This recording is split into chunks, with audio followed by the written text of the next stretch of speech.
Greetings! Greetings, one and all. I'm Jim, and I'm playing Torment Tides of Numenera. I've been playing this off and on for something like a couple of years now. There was a big gap when I didn't play it. And I came back to it, and now I think we are very, very close to the ending. So we're going to try and do that. We will have to see how this goes. We have a couple of rooms to look in. And then possibly some confrontations, and then we'll see, I guess, what happens. But I think we're finally almost there. This game takes place something like 4 billion years in the future, and we're playing someone who is a serious identity crisis, basically. And it's a very long story, but let's just say the character that's in this game is fighting for control of their own body. Because their body was created for a specific purpose, and they want their consciousness to be in place rather than that of the one who created them. And that's about as brief as I think I can possibly make it. Here are our party members once again, hanging out in the labyrinth of the Last Csatoff's mind. We have a couple of options, a couple of doors we can go through. We've been in this room before. This is a room that we were in very close to the beginning of this game. So I like it when we have things coming full circle like this. It's very cool. Let's see how we're doing.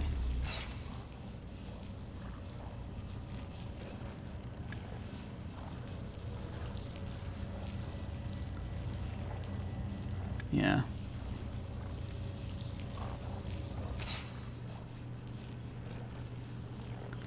Just checking in on everyone here. 2 points down, 2 points down, and that's it. Okay. I think we'll be okay.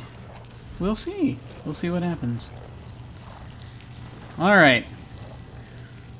I discovered last time that opening these doors becomes a whole thing, which is why I stopped last time. Let us now investigate the thing and see what happens. I'm ready. I think I went to the other door last time. We'll start with this door. Countless scratches and wounds mar the surface of this door. Someone made a great effort to get inside, but to no avail. As you approach, however, the bars of the door shudder and bend. It wants to let you in. Place your hand on the surface and will it to open. The door doesn't open at your touch. Instead, you are drawn into the door itself. And here we go. Today's whole thing is brought to you by... you're in a glass dome several kilometers above the ground. Blue sky fills your vision. Beneath you is a floor of golden metal. A deafening klaxon blares in warning against something. A familiar-looking stasis chamber lies in the center of the dome. A chest fashioned from synth and cold iron sits to one side. This looks familiar. Which is just what they said. It's familiar looking.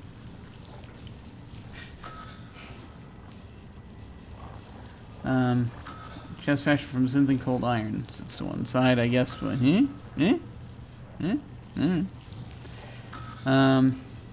the pod, a diamond hovers in the air, scattering prismatic light. A pedestal glows near your hand, a deep azure blue. I guess that's that. I can't tell! There is nothing that seems to warrant the blaring klaxons, yet you know the alarm sounds for a reason. I think this is like a... it's like going into a mirror, but this is the... using a mirror caster, but this is probably the memories of the changing god. The chamber... Look at the chamber.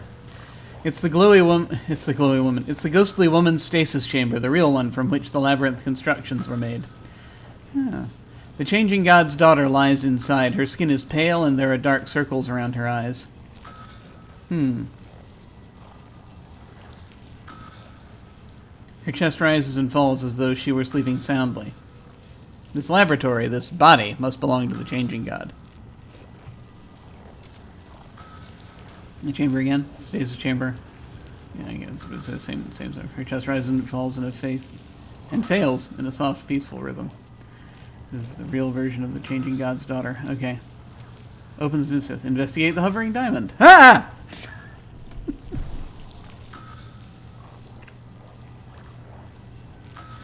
As soon as you approach the diamond, the top of it blooms open. An illusory globe appears within. Words and images speed across its surface. A woman's voice speaks directly into your mind. Welcome back. Please state your query. A wave of familiarity slams into you. The changing god used this as an archival device. He kept records of his thoughts and experiments. Specific records can be retrieved by speaking a search term. Okay.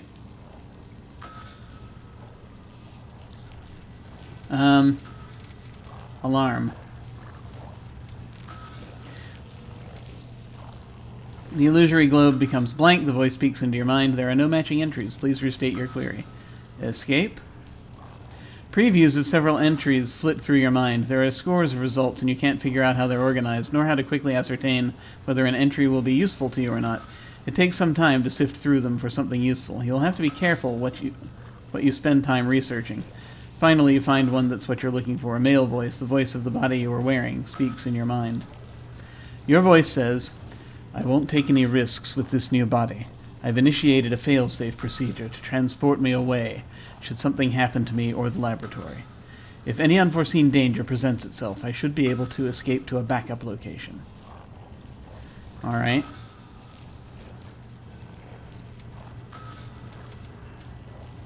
The tides. The voice says, the tides have proven to be an extremely fruitful path of exploration. The Tabat doesn't realize what they have unearthed. They saw these trinkets as just more Numenera, but these forces may even have the power to turn back death itself. I certainly hope so, for her sake. Yeah. Yeah.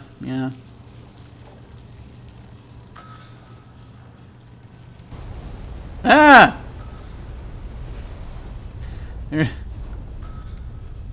Well, perhaps I did need to spend more time figuring this out.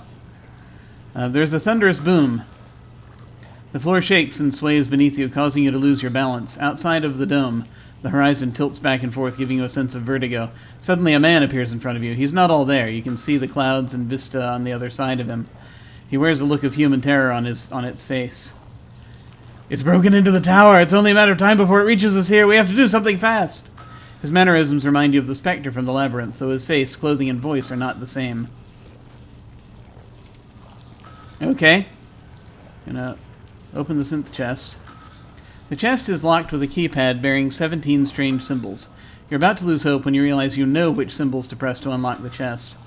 You enter the correct code before the memory can slip away. The chest opens with a soft click. The only items of note inside are a wooden shaft with a multicolored crystal tied to one end, and a large hemisphere made of azure steel.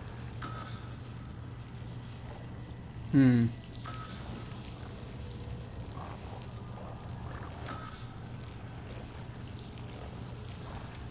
examine around with a crystal on the end. There is nothing mystical about the wooden haft, but the crystal on the end is definitely from a prior world. You think it might be a domination rod. The crystal saps the will of any creature it touches. Okay.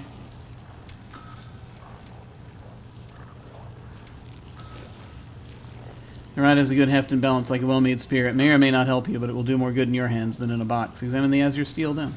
It's heavy, too heavy to lift by yourself. Your best guess is that it's a wall projector of some kind. Probably brought up here as a defensive measure for the laboratory. Unfortunately, you can't see indication of what kind of barrier it would create, nor any way to activate it.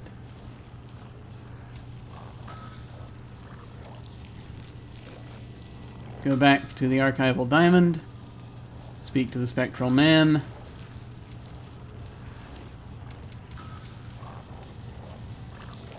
What's here? Why are the alarms going off? His face darkens. The sorrow is here. It found us somehow, and now it's trying to break into the lab. We need to get you out of here. How close is the sorrow? It's inside the tower. If it gets past the electrostatic barrier, then all we've got is the plasma window below the hatch to hold it at bay. Okay. Yeah, we don't have time to ask a lot of questions here. Go back to the archival diamond.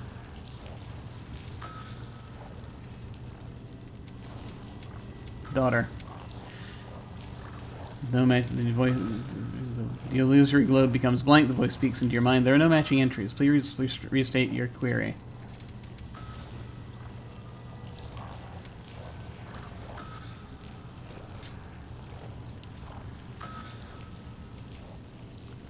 Wall projector. A picture of the azure steel dome from the chest appears on the globe inside the diamond. Your voice says, the panel was not easy to find. There are no visible seams anywhere. But it's easy to open once you know it's there. As soon as I found it, I had the transdimensional wall projector moved to the new laboratory. I don't know what exactly destroyed the old location, but I know it was transdimensional in nature. The projector should create a barrier large enough to surround the entire dome, in case whatever it was comes hunting again. Okay.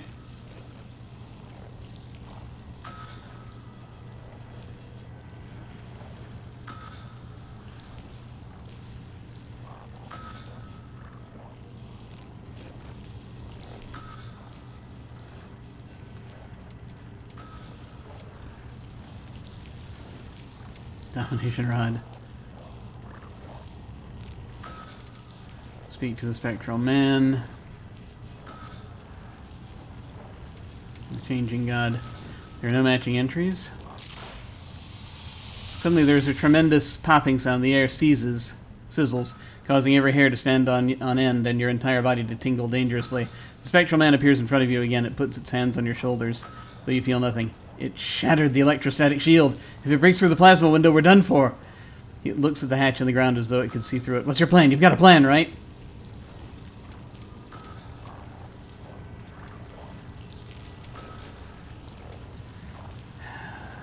Yes. Of sorts.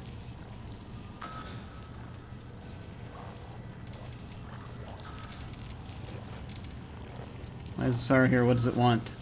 I can tell you what it wants. Maybe there's something in your archives. You told me we woke it up somehow when we did that first consciousness transfer. Really? Wait, who are you? What are you? He gives you an odd look. Now that's not really time. Now's really not the time to get into this again. I'm an intelligence, put in charge of this laboratory, and either created from or overlaid with your knowledge and personality. As your advisor, I refuse to argue about the nature of my existence until we're safely out of this mess. Nice, nice.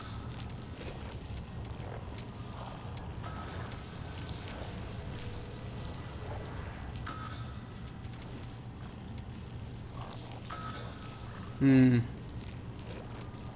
me about the storage locker. What about it? Last time I remember you moved a bunch of new stuff. In there while I was deactivated. I don't know anything about what you've put in there. He crosses his arms.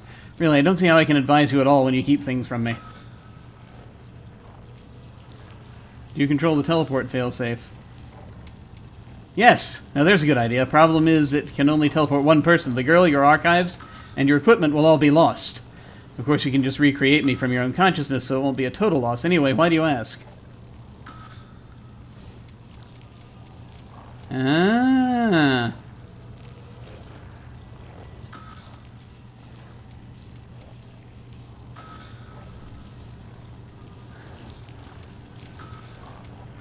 Can you set it to teleport the girl instead of me if something happens?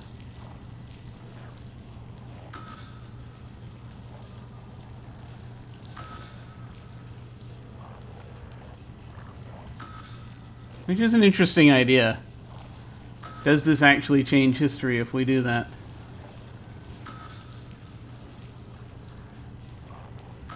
It might. His illusory brow furrows. I could, but what's the point? Outside the stasis chamber, she'll die within months. A couple of years at best. It's better for you to live so we can find a way to save her.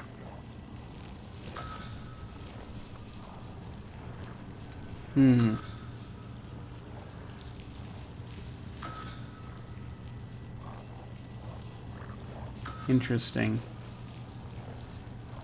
I could just do this, and then that would be it, probably.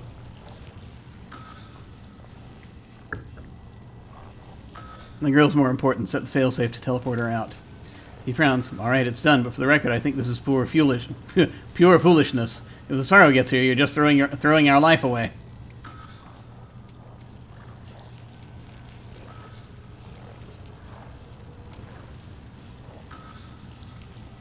Okay. Back at the diamond, is there anything else I need to know? Domination rod. No matching entries. Consciousness transfer. Your voice says the consciousness transfer was a success. I transferred Mika to a new body first, a clone of her original. There appeared to be no ill side effects after several days, so I performed the procedure on myself. I'll be watching both of us carefully over the next few weeks, but thus far I am very hopeful. I'm sure there will be unforeseeable long-term effects, but for the moment it seems I have found a way to stave off death itself. I cannot imagine any long-term effects that could outweigh that benefit. Alright. Mika. Mika's condition is not improved after the consciousness transfer. If anything, it has worsened. I've traced the cause to the weapon I retrieved from the Tabat after their failed siege of Sega's cliffs, but damned if I know how to undo its effects. There's an agonized pause. I don't understand. I should be able to figure this out. I will figure it out. I just need more data. I've discovered a theoretical process to merge my consciousness with hers, but I just need more data. With luck, I can run experiments in the next few days. Gotcha. Oh, hey! How's it going? Sorrow's here. There's a hiss and a screech beneath the floor. Suddenly the metal hatch flies off its hinges, cracking the strong glass ceiling, then smashing the glowing pedestal. Well, didn't have a chance to use that. The spectral man's image disappears.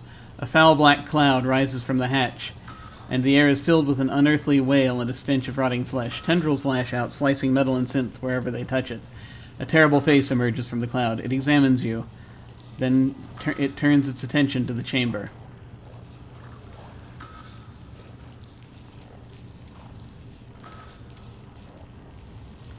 Okay. While the Sorrow is distracted, duck past it and down the hatch. Leave her alone. I'm the one who initiated the consciousness transfer. Take me. Use the domination rod against the Sorrow, which is probably a terrible idea. Attack the Sorrow. While the Sorrow is distracted, duck past it and down the hatch.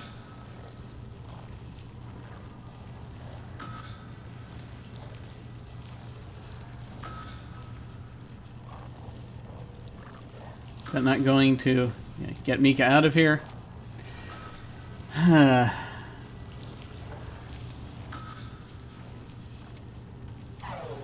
The Sorrow turns its horrible attention to you. One of its tendrils darts toward you, slicing through both the strong glass wall and steel floor. It reaches your face and you feel nothing. The tendril goes right through your body. You realize the dome is fading away. No, your body is fading away as some device tugs it safely away to another location. What happened? The Sorrow's unearthly wail becomes a shriek. Though the spectral advisor is gone, you hear his voice in your head. I'm disobeying your command. We always said we'd never let our emotions get the better of us. If she dies, she dies. But if you die, then we're both gone and our entire legacy with us. In fury, the Sorrow's tendrils flay the laboratory all around it. The chest and diamond are cut to ribbons. The chamber disintegrates in a ball of purple flame, and the last thing you see as your mind fades from this body is the face of the young girl melting and boiling into ash. Good God. I feel as though that's probably what actually happened. But I wonder if there's a way to avert it. Oh crap! Ghostly woman. The ghostly woman appears next to you. She stares at the door you just emerged from, her eyes as round as the moon. I remember now, all of it. I told you I was aware of everything while I was in that chamber. I remember my father abandoning me. I remember, too, how you risked your life for me. After the Sorrow destroyed the stasis chamber, I woke up here in the labyrinth. I wasn't aware, though. Not for a long time. Not until you came and started changing things. What do you mean I started changing things? You're not just memory? I couldn't save you. I understand all I need. What do we do now? She looks at you. Her eyes are brighter now, full of confidence.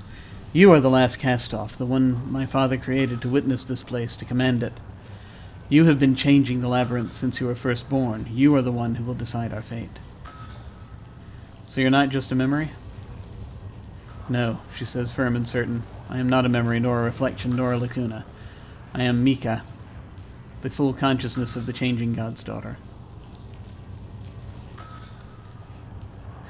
But I couldn't save you. You tried. My father's advisor was just as self-centered as he was. It was his self, after all. She gives you a half-hearted smile. Maybe there are some realities you can't change. I wonder. I understand all that I need to do. All that I need to. So what do we do now? She points to the door on the opposite side of the fathom. There is one more mirror. Enter it, open the resonance, and end this for all of us. Go, there is not much time. So, and it says the game is saved. I have to wonder if there's a way to make that come out differently.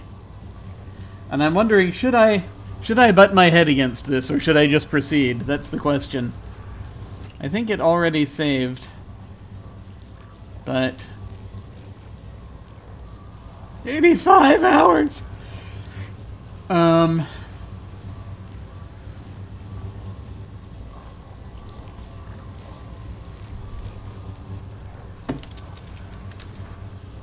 I have a thought. I want to try. I want to try. I will not reread everything. I'm just gonna go through and see if I can figure out how to do the things. If there's a particular way to make this work.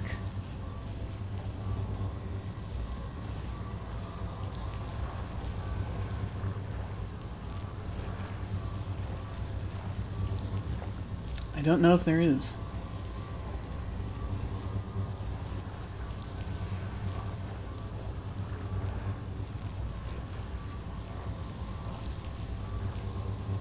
I just reloaded the one I just saved. What the hell is wrong with me? No! Damn it.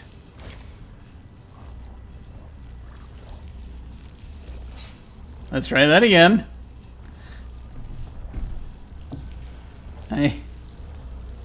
We'll get there. We'll get there sooner or later.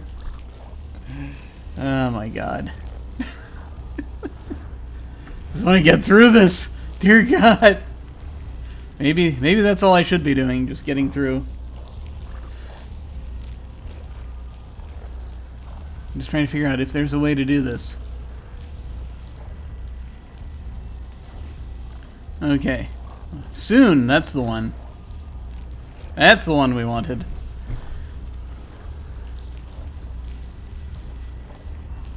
And we'll see how this goes. Because I just want to see if there's a way to do this where you can actually save her. Because that would be neat. Of course.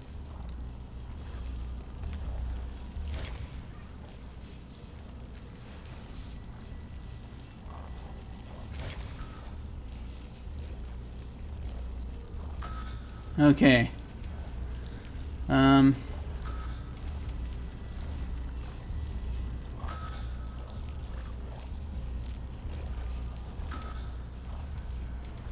Okay. Domination rod.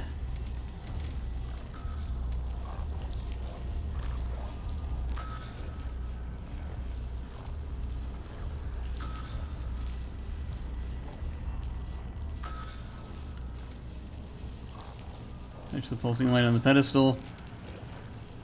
You have a problem, it's here, yeah. That's how you get him to show up.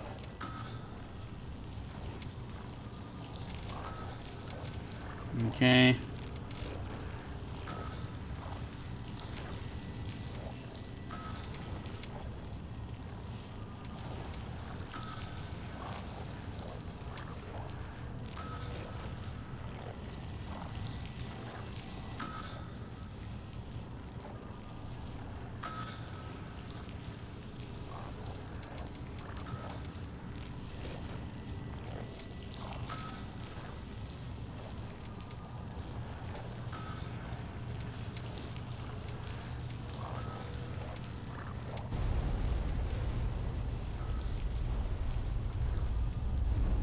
It's broken into the tower. In a matter of time before it reaches us. Okay.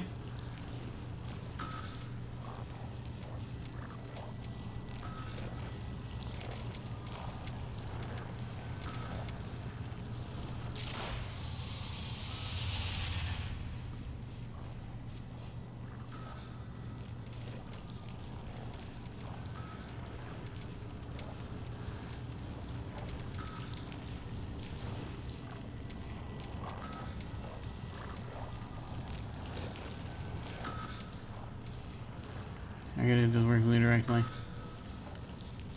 Just notes to yourself. You don't have a lot of time, you've made a lot of notes.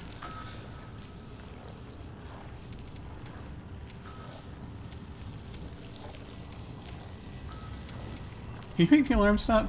Sure, just don't forget that the reason for the alarms is still on its way. Blaring alarm cease immediately, replaced with a low rumbling and occasional crash of metal. Okay. I need to get...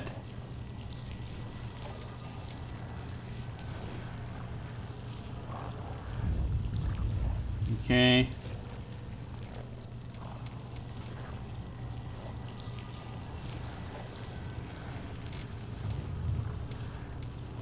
Escape. Damn, I ran out of time. Use the domination rod. Nothing happens. Dang it. Yeah. So that in and of itself didn't work. It's funny because the way we did it the first time, we were able to load. The way we did it the first time, we were able to we somehow had enough time to make it through until... Yeah. I think activating him slowed things down.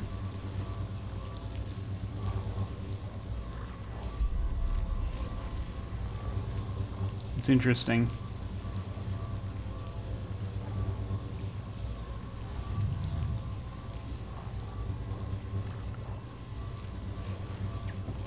It's funny how that went.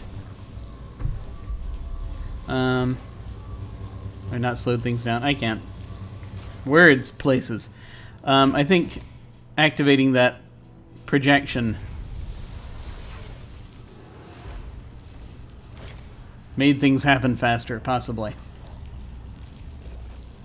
Yes.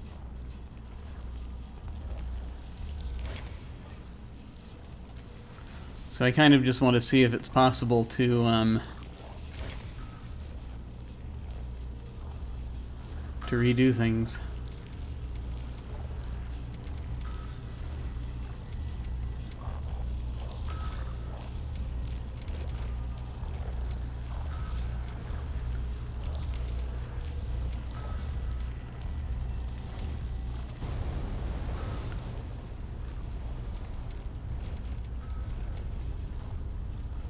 Okay.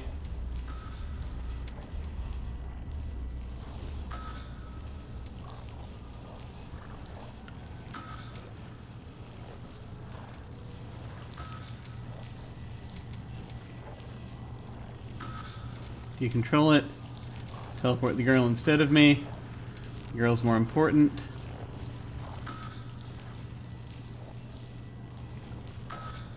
You activate the teleport immediately. To get you out, absolutely. That's probably the safest course. Just say the word. Remember, though, it is a failsafe. You wanted to wait. You gotta try something else. No.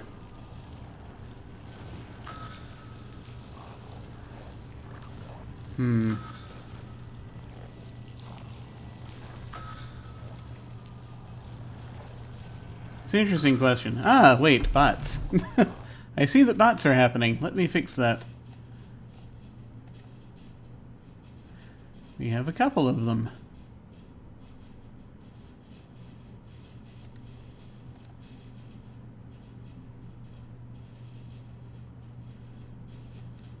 Oh, hey.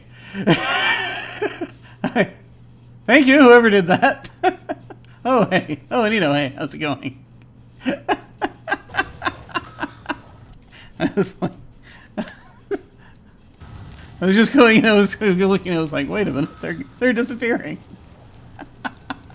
Awesome. Activate the teleporter to get Mika out of here now. Absolutely not. Or is it the failsafe teleport her instead of you, which for the record I think is a bad idea, but there's no way I'm killing us all right now, no matter how scared you are. Great. Open the synth chest. Examine the rod. Take the domination rod. It's probably not going to help. Examine the dome. Defensive measure for the laboratory. No way to know how to activate it. Go back to the archive. Mika. Yeah, no, that just tells us what we know already. Shatter the electrostatic shield.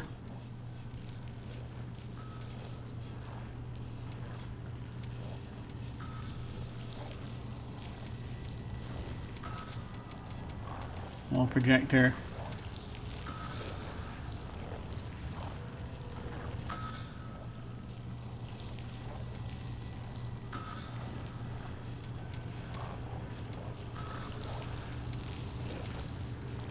Consciousness transfer, the Tabat, the siege. We haven't done any of... looked at either of those. The Tabat were fools, but they are scavengers gifted with the luck of having discovered the Underspine. I still don't know what the Underspine is, but I'm convinced it came from Dalad, the same people from which I gleaned the powers of the tides and figured out the key to consciousness transfer. It's the best explanation for the Tabat's success. Without the Underspine, they're little more than abhumans of above average intelligence. Cool. Well, this arrow is just... this may be the strangest thing we can do, but if it's still set to get her out, then I can try this. While the Tsar is distracted, duck past it and down the hatch. You're only taking 2 steps when the Tsar turns attention toward you. Shadow toward your race license goes from blah, blah, blah. Yeah, and your body, and he's doing the same thing of disobeying your command, etc., etc. I don't know if there's any way to actually get these things, get this to happen in the way we would like it to. I feel as though, I mean, there are enough fiddly bits here, right? There are enough fiddly bits that you would think there's a way to change what happens.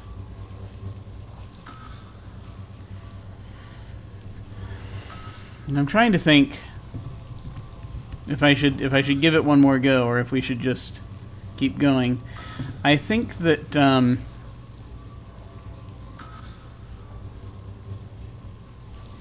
yeah. There's like something weird with like the wall projector and the that it feels like there's something we need to be doing to change what happens.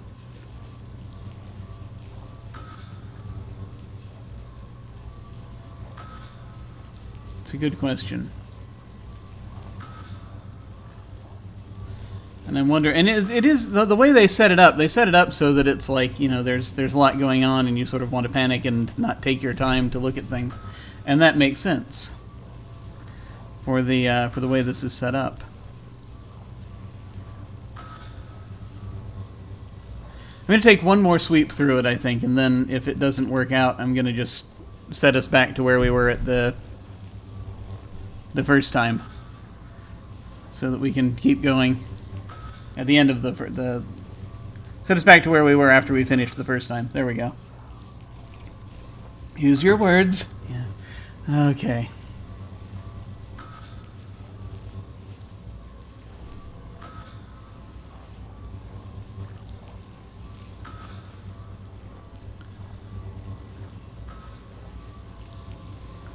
Okay. There must be a way through. Let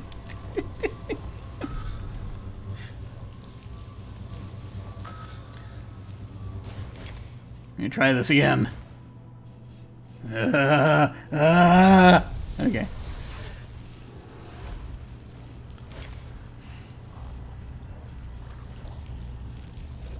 You, here, go.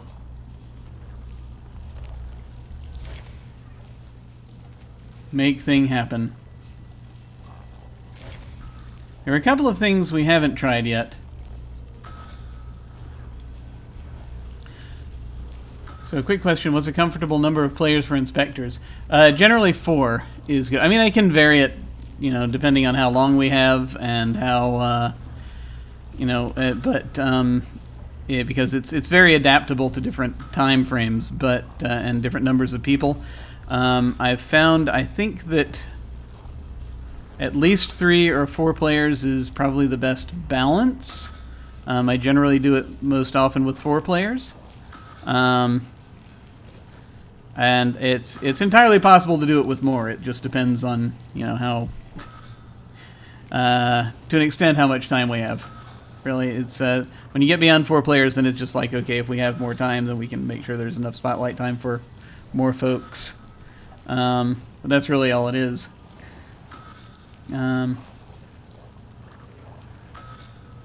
But yeah, most comfortable is probably, I think, 4 total. Look at chamber.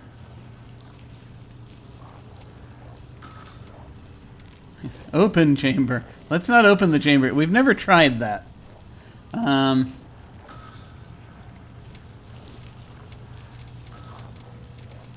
Okay. Alright. Escape. Alarm gets us nothing. Wall projector possibly gets us something. What's here? Why are the alarms? Why is the sorrow here?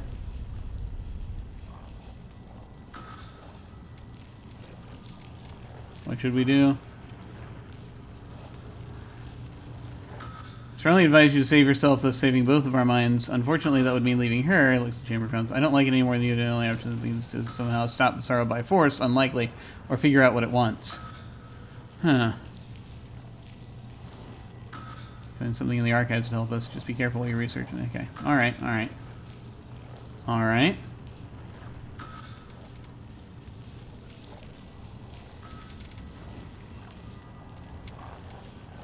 Sorrow. I don't know what the sorrow is exactly, just that it's old, really old, and doesn't pay much attention to established laws of space-time. I wonder just how established those laws really are. Anyway, I first came across mention of it in my research of the tides. It appears to have been some kind of guardian against tidal abuse. Evidence suggests it may have been solely responsible for the destruction of one of the prior worlds. Oh, nice! The voice sighs. My experiments with consciousness transfer appear to have woken it. I don't believe it's after me specifically, but I have come to believe it was responsible for the destruction of my previous laboratory. It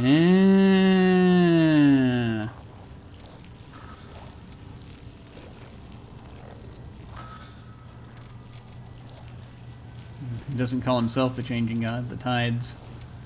The Tabat don't realize what they have unearthed, so this trinket's just more Numenera, but these forces may even have the power to turn back death itself. Certainly hope so for her sake.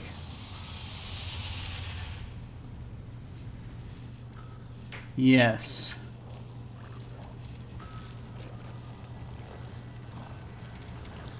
Open the chamber. Spectral man appears when using the chamber. His hands are raised in front of him, placating. Hey, what are you doing? If you open that, Mika will die. How close is the sorrow?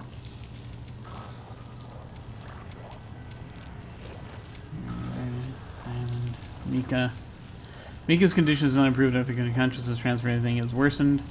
We've read this before. You can run experiments the next few days. And hello, it's the sorrow.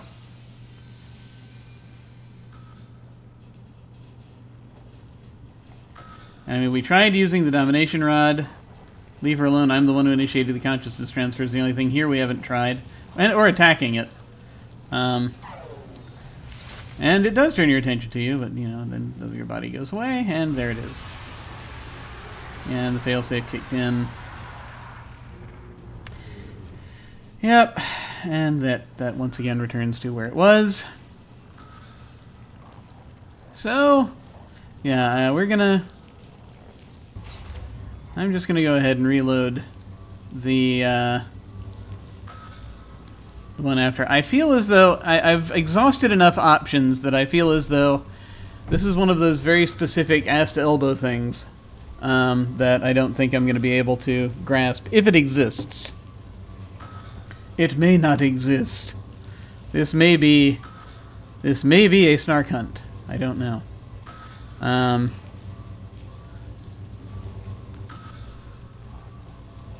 Or is the term snipe hunt? The Hunting of the Snark is a Lewis Carroll story. The term is probably snipe hunt, the more common term. Were it a snark hunt, we would find one and then become destroyed upon seeing it. At least I think that's how that works. I don't know.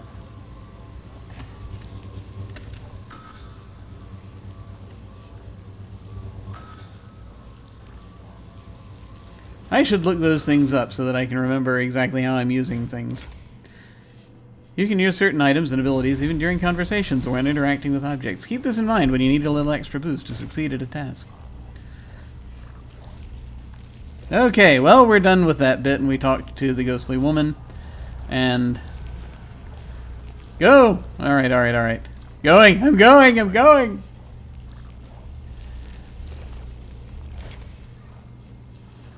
The light around the door's frame dims and flares like a roaring fire in a high wind. As you approach, the bars of the door shudder and bend. It wants to let you in! We shall go in.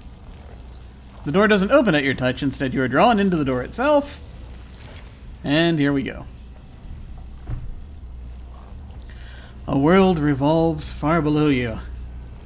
A sunset in scarlet flaring on the horizon. To the east, deep indigo shadows fall, painting the planet with darkness. The faintest shimmer of a force screen distorts your vision, and the exhalation of the station pushes warm, moist air across your skin. With a shock, you realize that the view... I wouldn't go more than 5. Just wanted to... Oh, yeah, no, that's fine. No, that's cool. Yeah. Yeah, basically that's how it goes. With a shock, you realize that the view before you is almost identical to the world you saw as you fell to the earth, just slightly higher. I will tell you actually once. I know, I'm getting distracted here. Hang on. You hold an intricately filigreed metal staff. Its carvings slither under your fingers as if it were alive. Excellent. No, I once ran... sidebar. I once ran into a game of Inspectors with 9 people in it.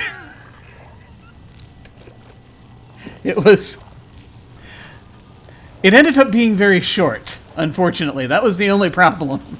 We had about, 3 hours. And I set up a certain number of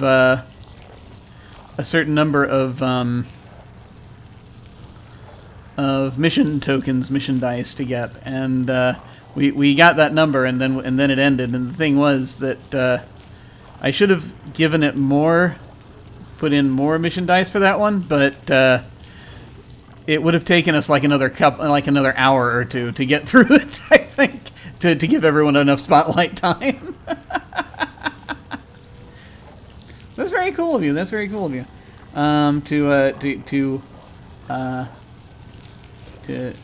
To recruit for folks and do dinner and all that. That's very nice.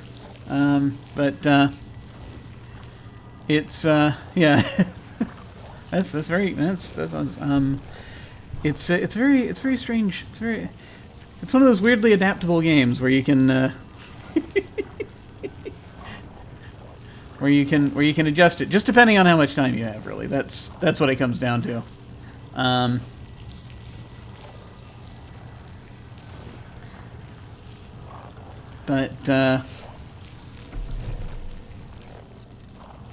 Let's see. We've got a metal staff now, and we're looking down on a planet. Which is probably the 9th world. You are in a great hall that is more like an organic space than a constructed room. Machinery literally spouts from the floors and walls, with no sign of where the synthetic metal gives way to the substrata from which it has grown. Though humid, the hall feels clean and fresh, healthy and vibrant, full of promise. A holographic map of the moon hovers at the back wall, near a small glowing pod. Alright.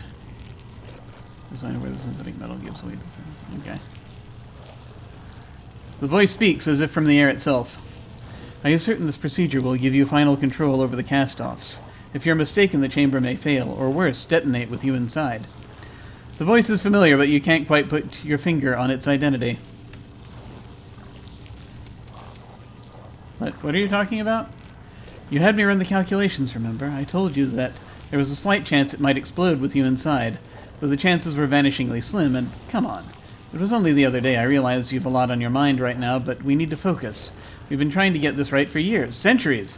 The resonance chamber is ready in Sagus. We just need to make sure this body will work as a catalyst. You know, I just put this together finally. I finally put this together. And I've forgotten what the device is called. But you remember we've learned from recent mirrors that there's a device that they used in the Endless Battle that changes the timeline, right? Lets you hop from reality to reality, find the one you want. And so it becomes sort of almost a Cold War thing where it's like, it's like, well, we need to have our own, you know. You remember that? Anyone?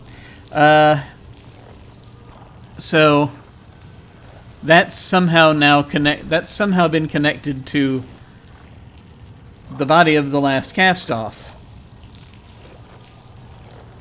I think.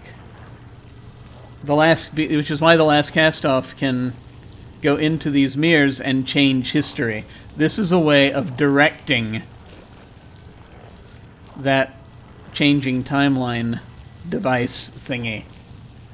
And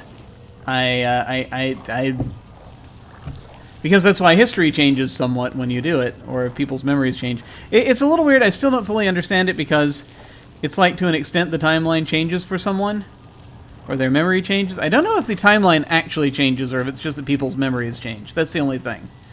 But it does affect more than just the Last Csatoff. I know that much. It's very interesting. But in any case, yes, ran the calculations, trying to get this right for years, centuries. The resonance chamber is ready. Need to make sure this body will work as a catalyst. Ah.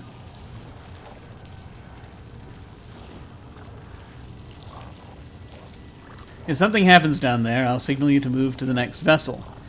And if you don't get out in time, well, you've got me. And let's hear it for redundancy. For now, just settle into the pod, and we'll make sure this body will work for us. You've pinpointed the source of the voice. It's coming from the staff in your hands. You peer at it more closely, and you see a glowing ghostly image, the holographic advisor from the other mirror. No, this advisor looks different, augmented. It has the ghostly blue... I've never understood how to pronounce this word. I've seen this word many times. Limed? Lind? Lined?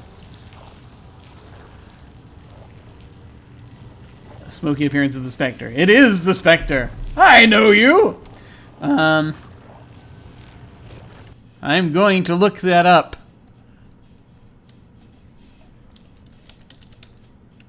I shall find out. I will get the answer right now. Limb. Limb? Limb. Apparently. That's what Google says. Depict or describe in painting or words. Suffuse or highlight something with a bright color or light. Limbed. That's a very strange... That's very weird. Can I look things up online with the in the OED without paying for it? I wonder. Nope, gotta pay for it. Never mind. Damn it, Oxford. What's the other one they have?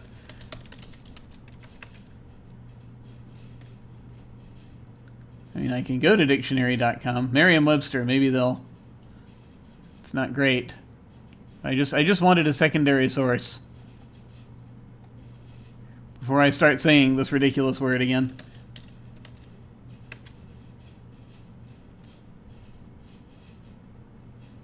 Limb. Limning. Limning? Are you kidding me? To draw or paint on a surface, to outline in clear, sharp detail. Delineate. Describe. Interesting. Okay. So detailed, basically, is the word. Okay. I see. I understand. I get it. I'm just going to also check with dictionary.com. Limb. They're very adamant on this. To represent in drawing or painting, to portray in words, describe, or an obsolete term is to illuminate as manuscript. Actually, I like that idea. It looks like an illuminated manuscript. Okay, that's enough. Enough English class for right now.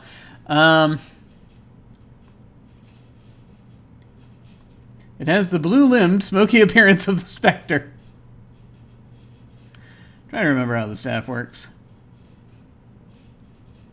I don't want any part of this. I've been trying to stop this from happening. Hey, I've got 100%.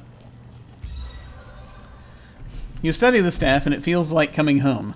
It is a familiar friend, a comforting ally. It is the cornerstone to this moon, a key to every lock. You know that it copies your mind weekly, serving as a failsafe and a familiar, a consciousness that is your natural ally. When it speaks with the specter's voice, and when it must manifest, it can create a ghostly image of the changing god's original body. Holding it, you feel safe, in control.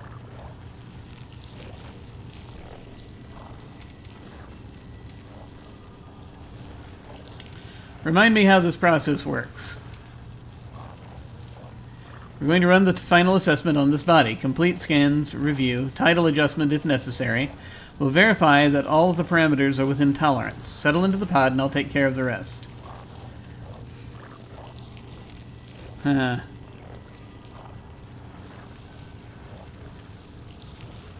know you. I would hope so, considering that you just duplicated me from your own mind less than a week ago. Now let's get you into the chamber. Are you feeling alright?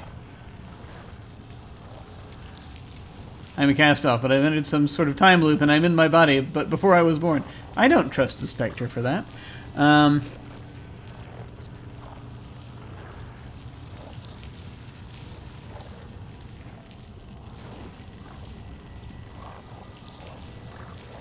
Because it's a copy of the Changing God's mind, he's going to try to screw you over if you tell him that. I'm just a little concerned.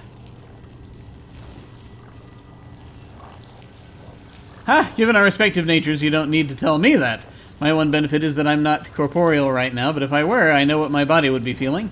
Of the two of us, your job is definitely the harder. Look, we're doing it this way for a reason, remember? I'll walk you through the process. You don't need to worry. I've got it. We have got it under control. I want to talk about the process again. I'll run the evaluation just after you step into the pod here. It'll bathe you in some tidal energies, and we'll assess our next steps. I don't want any part of this. I've been trying to stop this from happening. We could say that. Oh, for goodness, an invisible force suddenly whisks you into the pod against your will. The staff in your hand vibrates slightly, and you feel yourself bathed in energies. Remain calm. This is all well within normal parameters. The minor explosion that follows, however, surely is not. Sudden klaxons blare. I wonder if there was a different way through that. The only way I could see is just to tell them outright that you're a cast-off. Continue. The nearby platelets vibrate furiously, and the deactivated construct's arm begins to spark and flare. Get out! The sorrow is going to destroy you! Your nemesis manifests in the Great Hall. Its form is tenuous, wispy as it congeals. It gains solidity in fits and starts. The moon's internal defenses are slowing it, but they will not be enough to keep it out. As you watch, the sorrow shrugs itself past another line of defenses, jerking itself toward a more terrible reality. Its focus snaps toward you. It coils and writhes, desperate to wipe you from existence. Go to another body! We can always make a new catalyst! Go! Pull off one of the vibrating platelets. Will that help? Examine the construct. Run down the hallway.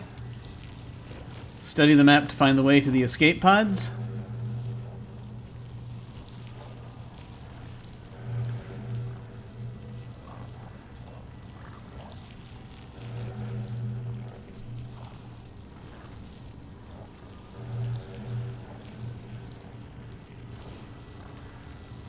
Why will one of these platelets help? That's very interesting. And unusual.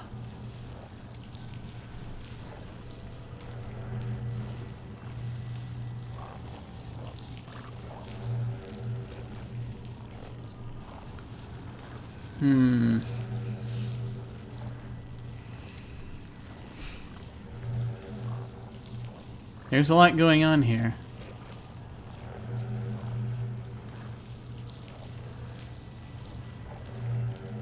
I don't know why I want to do this.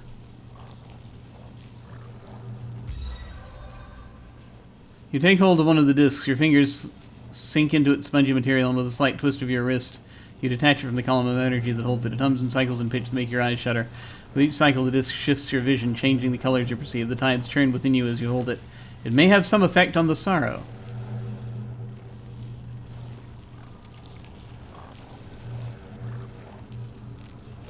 Study the map, which I can do easily. It's a multi-level projection. Its orientation and layout is prepared in a way that is naturally pleasing to your eye, and you trace the route to a nearby escape cocoon without difficulty. You'll have to remember the layout of the halls, but the map is clear enough that you think you can remember the route.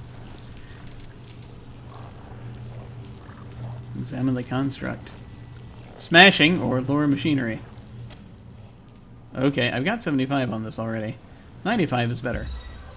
The construct itself is beyond repair, but a quick study reveals that each of the construct's limbs were designed for independent power. I guess this thing? So even though most of the construct is quiescent, its spiked powered hand is not. Working quickly, you detach it from the construct's frame. It will be a suitable gauntlet. The powers that course through it might serve to delay the sorrow's advance. Okay? You feel the moon shudder, then you feel it tear. The alarms in the Great Hall have begun to strobe. The lights flicker. The moon's moist air suddenly shrieks past you. The sorrow has breached its walls. Okay. Hey, how's it going? The hallway branches. The hallway branches with countless offshoots piercing the winding passages of the moon. You know that your escape lies down one of these routes. You study the map. Your study of the map puts you in good stead here. You count down the passages, and every landmark that you expect arrives when you expect it. As you race through the halls, you see a small slot in the wall. It holds a firm green gel that you know contains some kind of memory. And we can try to figure out how the memory gel works, and then the sorrow will take us. Is this just one of those types of distractions? We'll see. You press your forehead to the gel. It soaks into your skin, leaving behind a dry viridian paste. You are constructing the staff you hold. The spectre speaks over your shoulder. This is strange, isn't it, knowing that I'm watching you make my home, that I'm going to be updated in a week with your experiences, that my consciousness will fill this moon, and thus so will you, in an unbroken, indefinite chain. You say, I don't hold any illusions about the sanctity of consciousness, but you know that already. But then you know that already. He laughs aloud. This conversation is turning us into a solipsist. You smile. We've been called worse. The memory fades. Keep running! Get to the escape pods! You pound into the bay, the doors shutting behind you. Your breath comes hot in your chest. You double over to catch your breath. Several cocoons are arrayed along the outer wall. You'll need to activate one, and it will spin its webbing around you. The smart membrane is tough, heat-resistant, and it will transfer the entirety of the kinetic force away from you at the moment of impact. You see an injection of some sort, but it's across the bay. You might not have time to reach it. An injection? The sorrow tears apart the wall in a fury of light and tidal energy. Its flickering energies inside its hood betray no emotion except hunger. It is inexorable. The most you can hope to do is slow it. Use the platelet you stole from the column of energy to slow the sorrow. Use the gauntlet that you took from the construct. Stand and face the inevitable. Use the platelet. You hurl the platelet across the bay. The instant it leaves your fingers, it begins to change its shape. It becomes a cloth, a shroud, and it curls over the sorrow, enveloping your enemy. It molds itself across the creature like a giant scab, fixing the sorrow in place. For a moment, you dare hope that you have arrested its motion, but the scabrous fabric cracks, peels, and falls to the floor in a pile of organic flakes. This is a delightful use of language, the scabrous fabric. Anyway, you have only one defense left. You hardly trust it will be enough to get you to the cocoons and off this doomed moon. Better to run straight for the only hope of escape. Run across the bay to use the injection. Climb into the escape pod.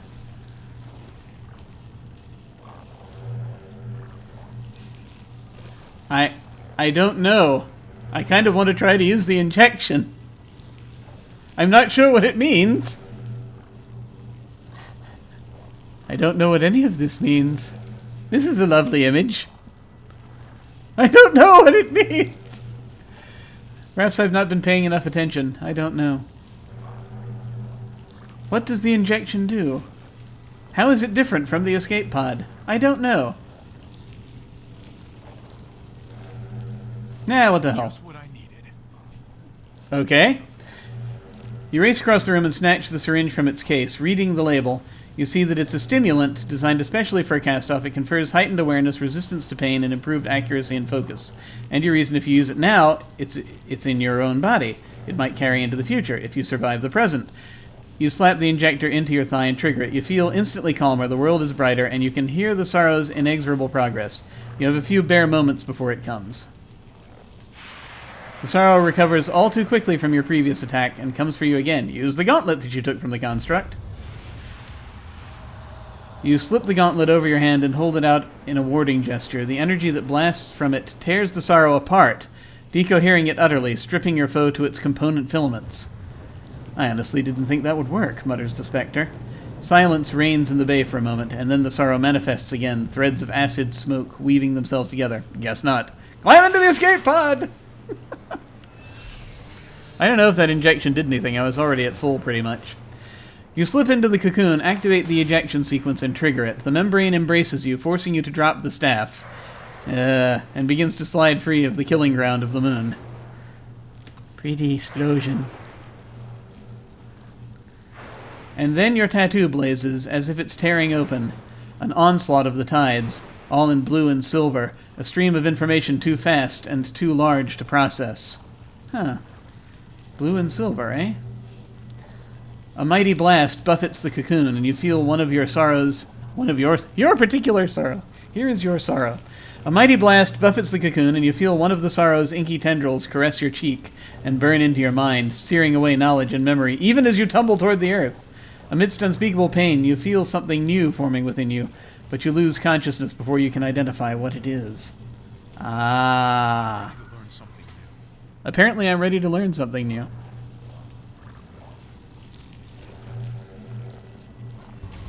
XP! So here's the thing. Something's about to happen. I'm going to go ahead and save here, because apparently I can. In this split second. I probably don't have time to level up in this split second.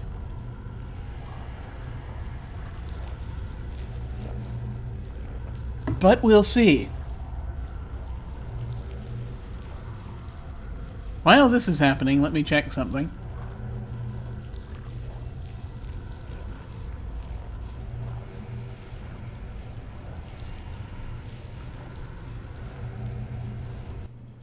Alright.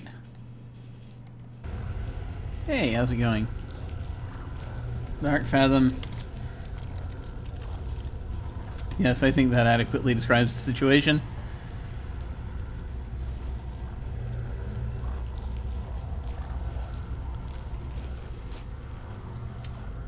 I don't think I can click on this fast enough.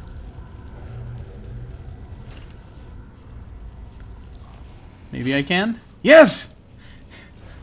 No!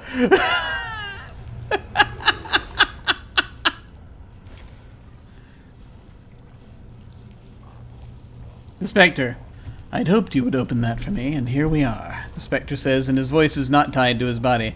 It pours from the walls around you, from the shifting floor beneath your feet. It is time for some hard truths, child. Before he can finish, the air twists in the room. An explosion of light, and a scarred figure steps out of it.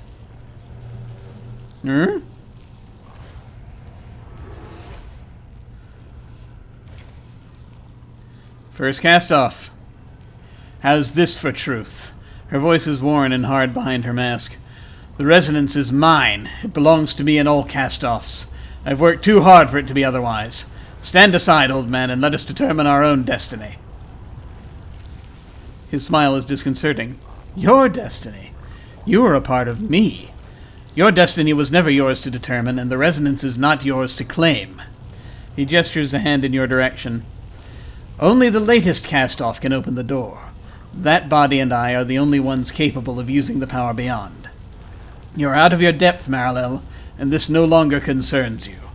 He ignores her and turns to you. I needed you to open the door, and you've done that. The cage I can handle on my own. His voice presses down on you like a hand, as if trying to drop you to your knees. When I enter the resonance, it will be to return my errant children to my mind where they belong. Leave me to it, and we have no further quarrel. What say you? You'd think someone who calls himself the Changing God would learn from his mistakes.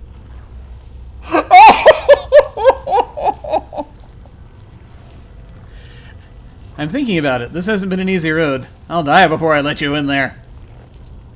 So we could say that.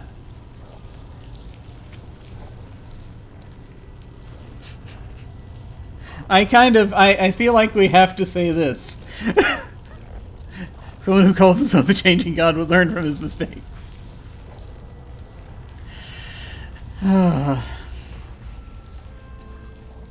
Irritation flashes across his translucent face. I'm not here to debate who I am or what I've done. I'm here to claim what's mine. The ground rumbles menacingly beneath your feet, but the blue tide went up, which is a delight. And what is that exactly, says the ghostly woman. The spectre looks at the ghostly form of the Changing God's daughter as if noticing her for the first time. His surprise is a brief chill wind whipping across the darkness between you. You, he mutters, you're her ghost, the one that haunts me. My daughter is dead, do you hear me? I can't bring her back, no matter how hard I try. Ah, so about that. Is that so? But she apparently has nothing more to say to him. Is that creature my father? He looks like what I remember, but he doesn't feel... He shakes his head. Enough! I don't wish to fight you, Cast-Off, but neither will you keep me from this. What will it be? Attack! No. You're right, you've earned this. She is your daughter. She told me so. The resonance is not yours to claim. The real Changing God died when I was born. You're just a backup of his memories. Ooh!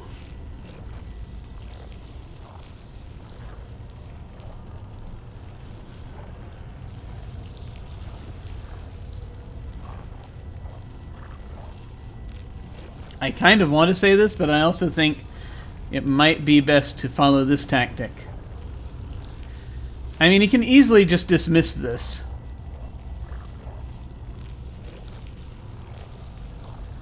We can give it a shot. I saved the game. We can give this a shot. She is your daughter. She told me so.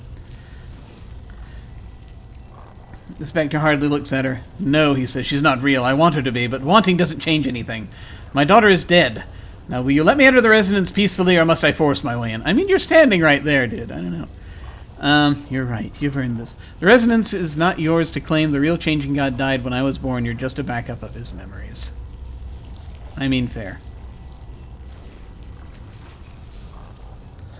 The Chalcedon, who... Oh, hey, I'm here, too. Ridiculous, the Chalcedon growls. I've served our sire for centuries. This is him. You speak in simple terms, the spectre says, arching an eyebrow, but you're dense, even for one of my cast-offs. I am the Changing God, and you are standing in my way. Rin, if you were truly this Changing God, then this woman, she points to the Changing God's daughter, even if this woman were just a memory, she would recognize you as her father. Don't you think? Rin looks kindly on the ghostly woman, then back at the spectre. But I saw it. I saw it on her face when you challenged her. You're a stranger to her. Ooh. The spectre flinches and turns to face her. The ghostly woman, she meets his eyes, blinking once, and shakes her head. You're not her, he says, then with more force he repeats himself. You're not her! Of course you don't know me! He turns his head from her entirely, staring into the dark. He shakes his head. I remember speaking to you on the moon. You're not the Changing God. You're an assistant, an update. Consciousness needs to be continuous. You're a copy of what the Changing God was. If there's an heir to the mantle of the Changing God, it's me. I've been able to change the past through the mirrors ever since I awoke. You need me in ways the Changing God wouldn't. You could not activate the resonance chamber without me, nor even open this door. Be honest, don't you have any doubts? The changing god wouldn't have lost when we fought. Oh!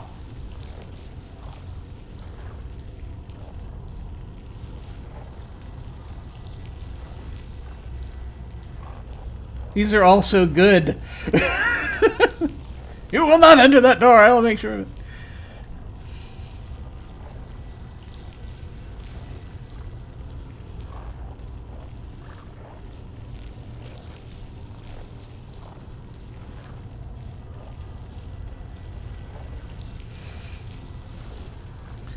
We'll try doing this.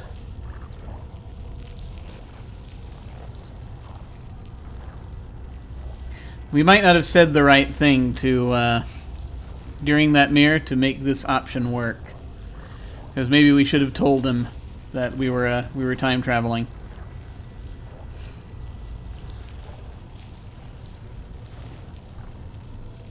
Because that would be more definitive. He answered slowly, and I said the conversation was turning us into a solipsist. And we said we've been called worse. His voice sharpens. But we also said that we hold no illusions about the sanctity of consciousness. That remains true. Consciousness needs to be continuous. You're a copy of what the changing god was. I know who I am, the Spectre snaps, but he looks troubled by your argument. This is foolish! If there's any heir to the mantle of the changing god, it's me. I've been able to change the past through the mirrors ever since I awoke. You need me in ways the changing god wouldn't. You could not activate the resonance chamber without me, nor even open this door.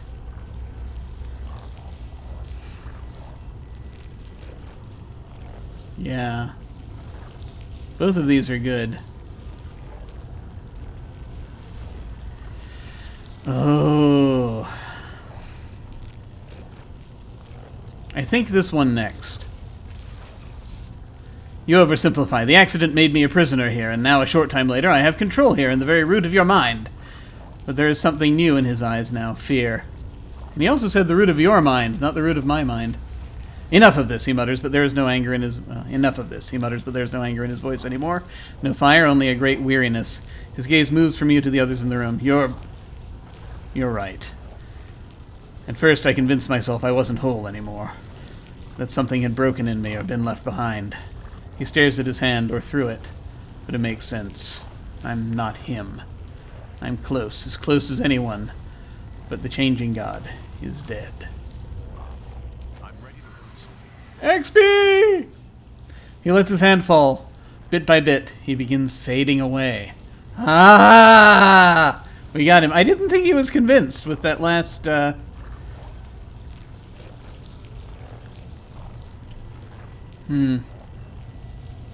that last argument, but it looks like we had enough. We had enough pieces we had assembled, I guess, from previous things that happened. Previous insights, things we looked at. Conversation trees we unlocked. that it was there. Okay. The Chalcedon. It is true, then? Has our sire been gone all this time? He studies you for a moment. It would seem you and I no longer have a quarrel. I've forgotten who the Chalcedon is, really. You did it! He's gone! She barks a short laugh, the first cast-off does. You've accomplished something I could never achieve. I suppose I owe you my gratitude. Hey, it looks like you've got this, and I... Uh-huh. She looks anxiously over her shoulder as though someone had called her name. Yeah, she needs to get back home. I can't stay. I'm sorry, but I can't. I'm glad I got to see you one more time, though. Why can't you stay? Will we ever meet again? I still have your god of finding if I need you again. Will we ever meet again? I still have your god of finding. I mean, this is one thing to say, but let's ask. She bites her lip. I hope so. Keep Terry on you, maybe if you need me. Well, he called me once, didn't he? She glances behind her again. Even if he doesn't, you'll always be with me. I couldn't be who I am without you. Suddenly, she lunges forward and throws her arms around you. It's amazing how tall she is. Taller than you, even. She kisses you on the cheek. When she pulls back and smiles, her tears are barely noticeable.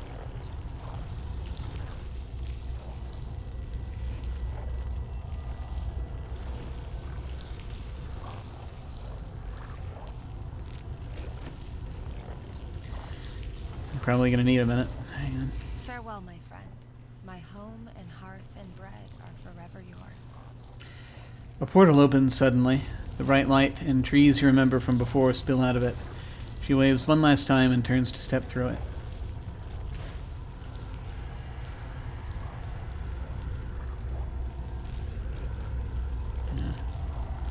Yeah, she's probably was in more danger being here than anyone else. Ah! Oh my god. Oh.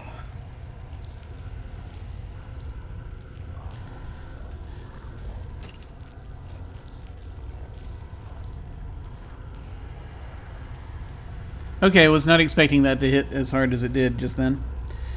No, that was nice. That was nice. And also, we needed to have her there in order to initiate that conversation.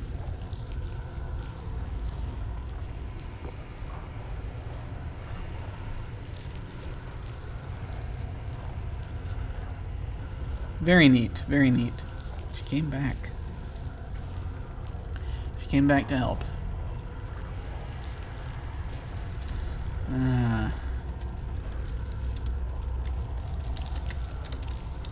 Ending soon, I think.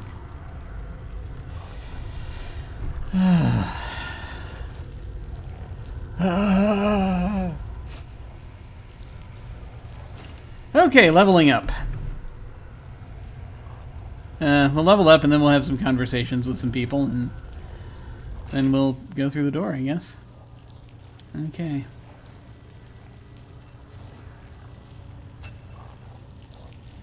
Let's see.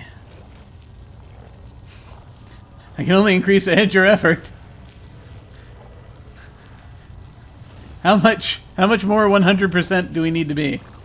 How much closer to 100% do we need to get?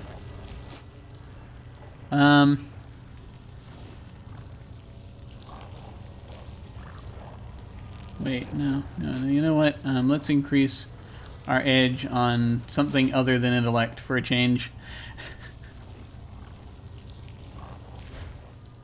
There.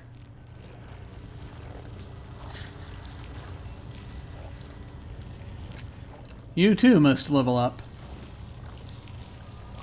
What do we want to give Tiber here? We can increase stat pools, increase edge, extra effort, ability, or skill. I mean, I don't know that... Well, we'll see. We'll see. Abilities.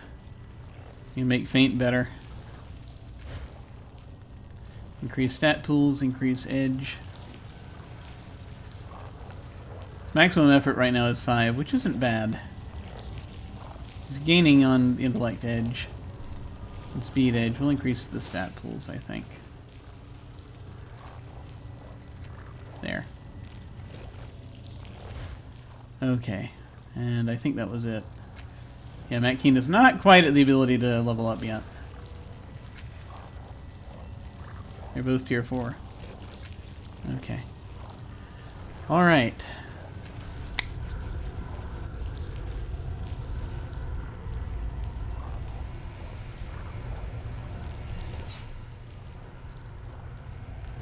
I know. I just saved it, but now I want to save it again and then talk to people and then, you know.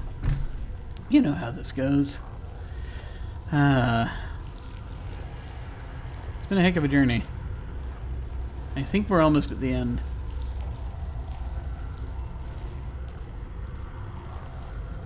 That is the belief.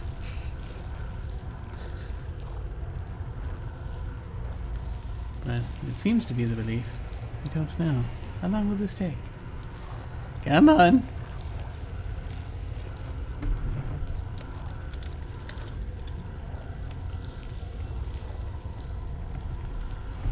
Alright.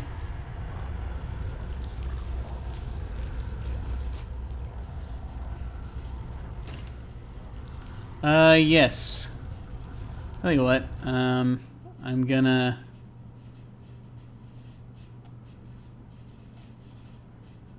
I just need a moment. Enjoy the pretty lights. I'll be back in just a second.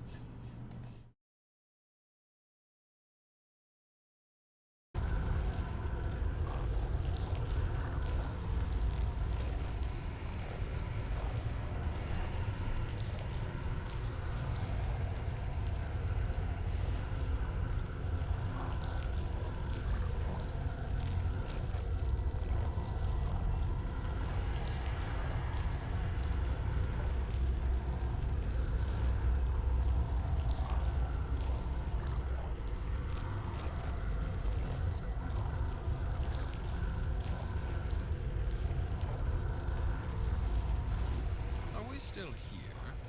Let's move on, shall we?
This is time better spent pantsless and drinking. Agreed. On my way. I understand. Alright.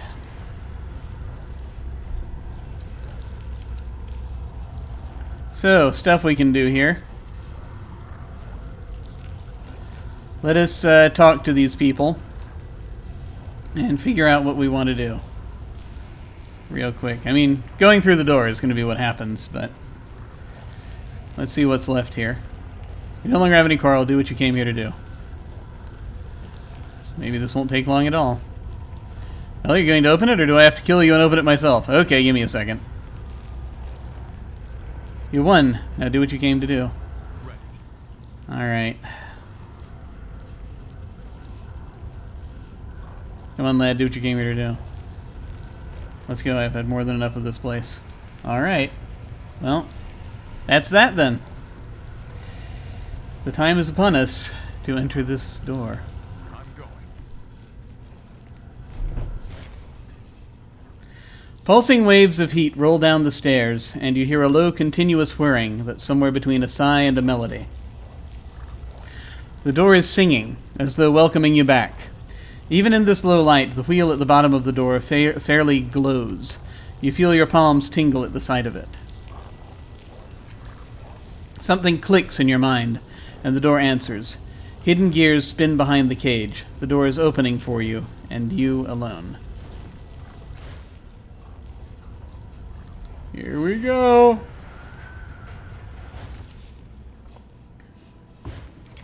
Ah! If the enemy is armored.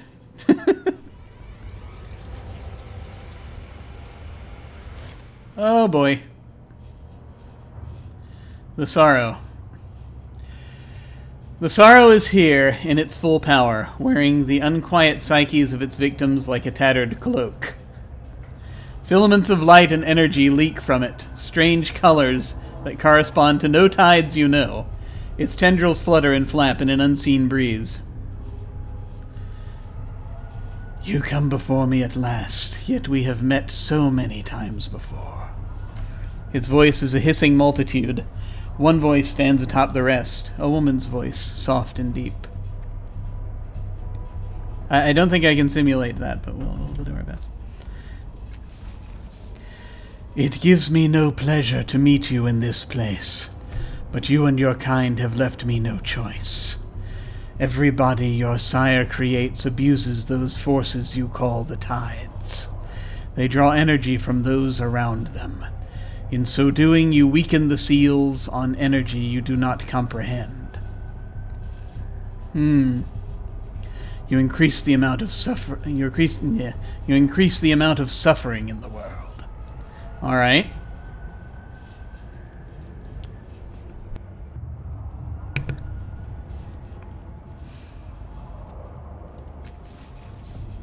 Every attempt at mitigating that damage has failed. Every step results in misery. You are the first in millennia to hear me speak in an embodied language.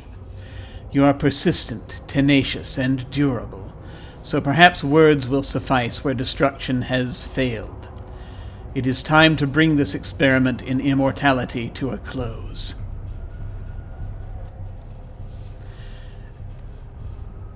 While the creature speaks, its thoughts assault you, crushing your mind in an alien embrace. It takes an extreme effort of will to shut them out just so you can speak. I'm just trying to stop the abuse of the tides. Alright then, let's end this. How have the tides increased suffering in the world? I think that's an important question. The tides themselves do not cause suffering. Rather, the abuse of them in your bodies. Your kind has wrought torment on the world. They said the thing! They said the... Anyway. So we are the torment. The true torment. We're the cast-offs we made along the way. Ah, God. The true torment was the cast-offs we made along the way. Yep. There we go. Your kind has wrought torment on the world. In the name of endless life, you bring pain, large and small, deliberate and inadvertent. Without you, the endless battle would never have raged. Without you, the children of the Endless Gate would not have terrorized the world. Betrayals, slaughter, and bloodshed are the hallmarks of a cast-off's wake. You know, in a way, I kind of wish I'd had more time to... There's this one mirror that there was more information on the Tabat and certain things that... Yeah, there were certain things, like where he found the tides in the first place, that maybe this would have helped us figure out. Anyway. Without you, the endless battle would never have raged. So it's really just a question. So what...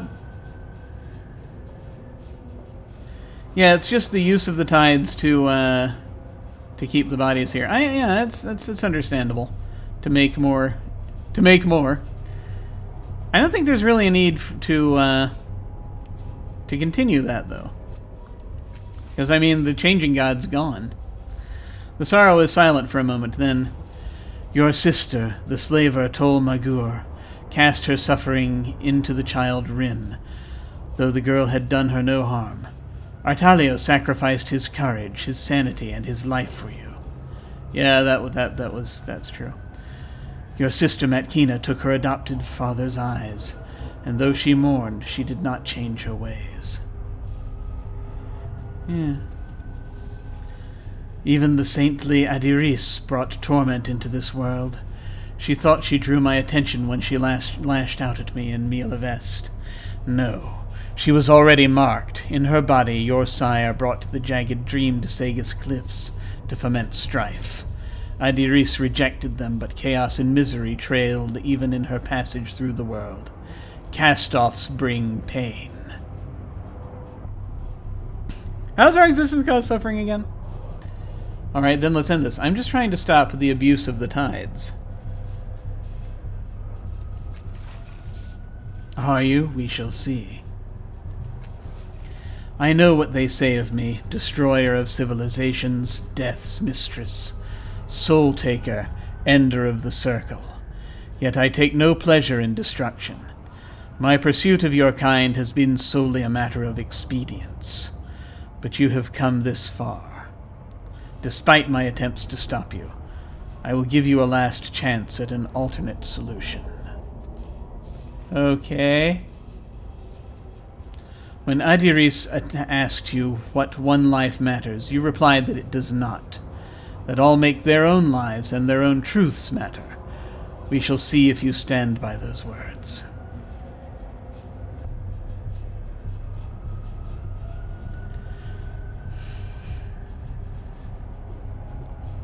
Huh. I can ask it questions. You know, things have come to an interesting point when you get conversation, the same sort of conversation trees and questions with the freaking sorrow. Okay, let's use it.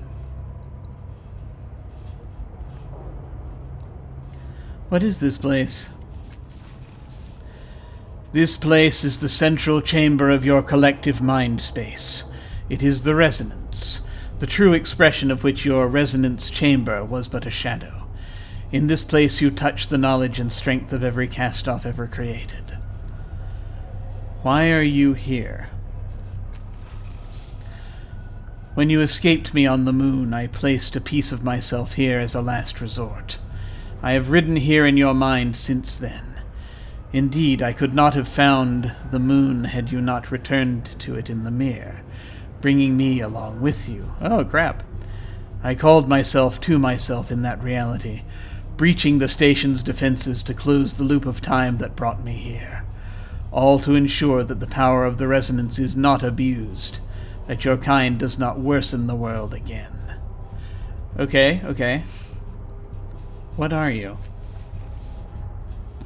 I am a guardian, a protector, a legacy of a forgotten people, tasked to watch over that which they failed to defend.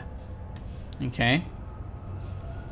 I convinced the Spectre that the true changing God is I convinced the Spectre that the true changing God is dead. Is this true?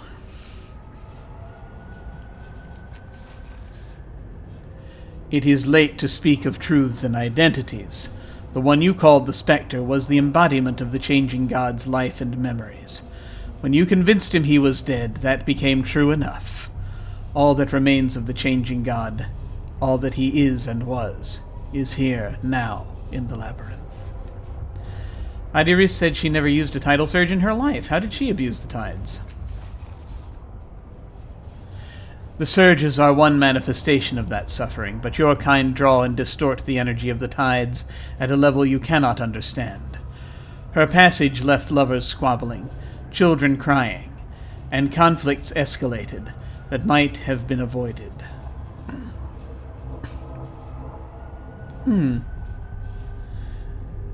Though she suspected this truth and sought the shelter of Mielavest, even she has been the author of invisible miseries.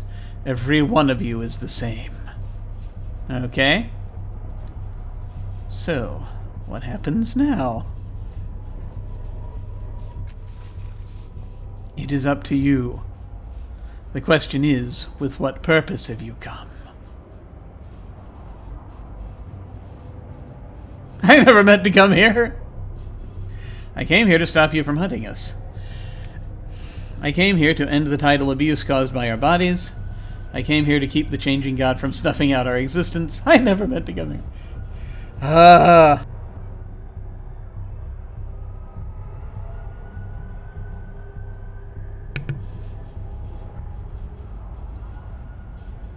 So if we're being honest,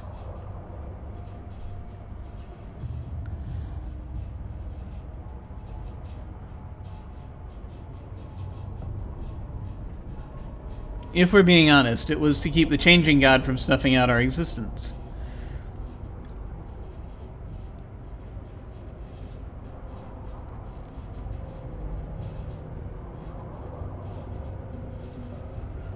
I think. I mean, to stop the sorrow from hunt. I mean, that too. That was a possibility.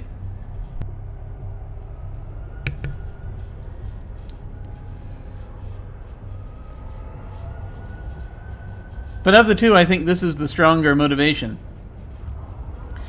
So I think I'm going to go ahead and say this and hope that this is going to get us somewhere. The sorrow pauses for a moment. And the silver tide went up. The fate of the cast-offs hangs by a precarious thread. Tread carefully.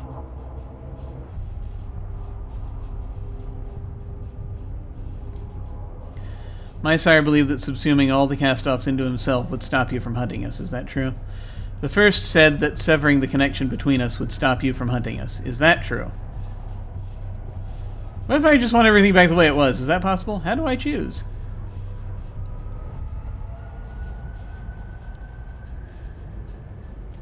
We're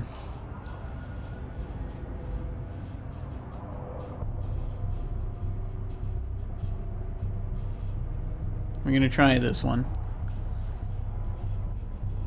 Sorrow can never be stopped. There is no escape from the sorrow. Always there. Always lurking. Yes. Fair enough. Fair enough. But, we'll try this one.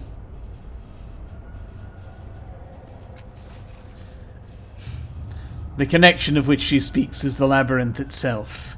You would no longer draw your power from this place, and my pursuit of you would cease.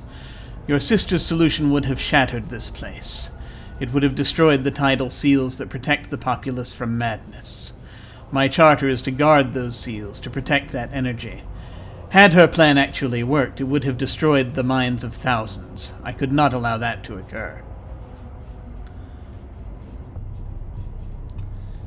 Is there another way to sever the tidal connection? And my sire believes subsuming all the cast-offs into himself would stop him running us. Is that true? The sorrow sounds almost thoughtful. Perhaps. For a time. If he could resist making no further cast-offs. But I have trailed him across the centuries. And I know that he could not resist. The lure of new experience is too strong for him to resist. He would awaken me again and again. Yeah. What if I want everything back the way it was? I do not want everything back the way it was. Is there another way to sever the tidal connection? The resonance chamber was a blunt instrument. Alone, it would have shattered and destroyed the labyrinth. The resonance, however, is a sharp edge. It can sever the connection cleanly and without harm, eliminating your kind and the threat you pose to the integrity of the tidal energies. It is the wise choice. Eliminating your kind.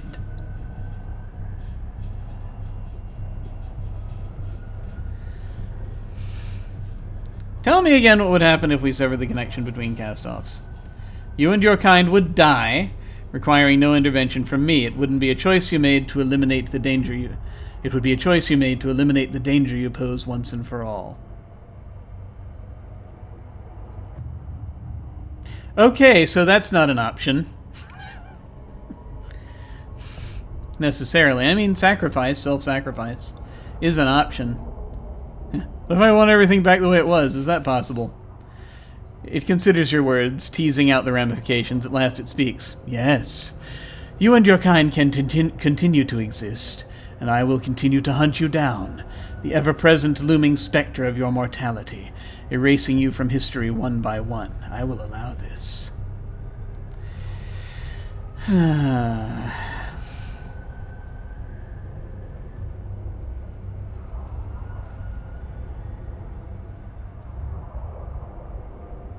What if the cast-offs were subsumed into someone else, someone who wouldn't perpetuate the cycle? It seems like you'll allow any choice I make. What will you oppose? What if the cast-offs were subsumed into someone else? I don't like this idea. Could you find such a person, I would consider it an ideal solution. Yet consider this space. The sorrow's arms sweep across the resonance, strangely aflutter, their movement bending your perceptions. This is a space too large for any mortal mind. Even one fractured through reality cannot hold it all. Only someone already attuned to the labyrinth might successfully contain your minds. Only one of your kind.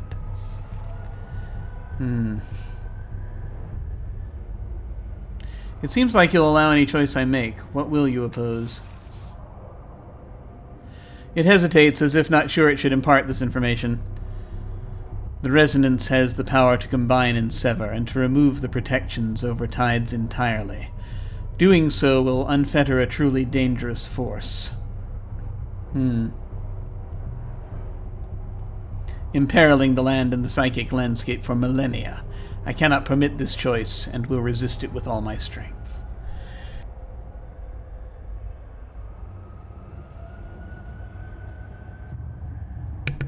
So yeah, let the tides run wild. Yeah, let's not do that. Remove the protections. Protections like you?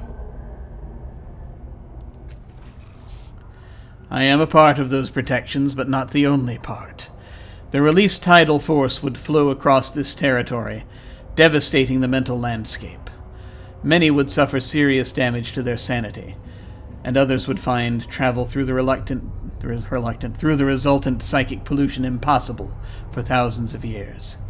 It draws itself into a more sinister form. This I will not allow.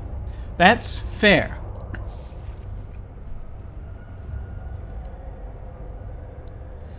You said someone attuned to the labyrinth could contain the minds of the cast-offs. Does that include Mika?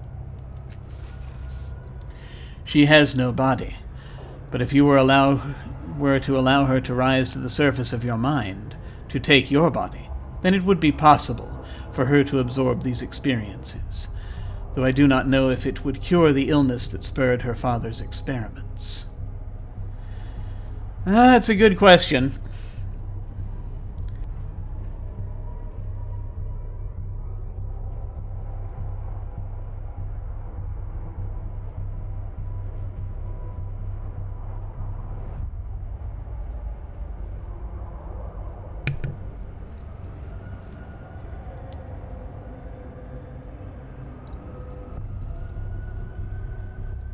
Maybe.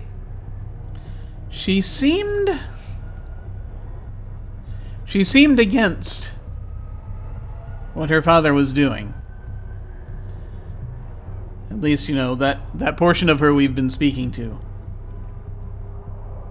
I would think after all she's been through, including being splintered as much as she has, she hopefully would have learned from all of this. Hopefully. I don't know if my character has. My character is a puppet. But anyway, to be controlled only by whoever is sitting at the keyboard.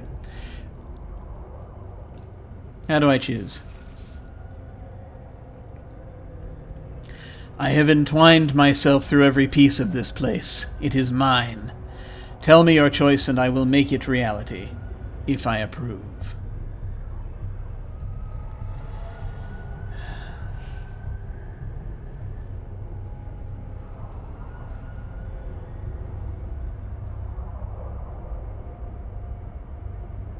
If you'd prefer that we all die, why don't you just sever the connection? I have manifested here, but I do not control the resonance itself. I am the lock on the door, while your thoughts are the key. Your will remains paramount in this place. I can resist your choice, but I cannot make the choice for you. Okay. What if you don't approve of my choice? Then I will oppose you with all my strength. That is why I am here. Okay. Well, here we are, folks. Very well. I'm ready to make my choice. I know what I'm leaning toward, but I'm going to look at each option here. It ripples in the mental breeze that flows from your confidence. I await your decision. So here are our options. I'll finish the changing guide. Let's be careful. Let's not even put the mouse on anything in case we accidentally click something. Number 1, I'll finish the changing God's work and merge all the cast-offs into my own consciousness. Which, I mean, the ambition is there.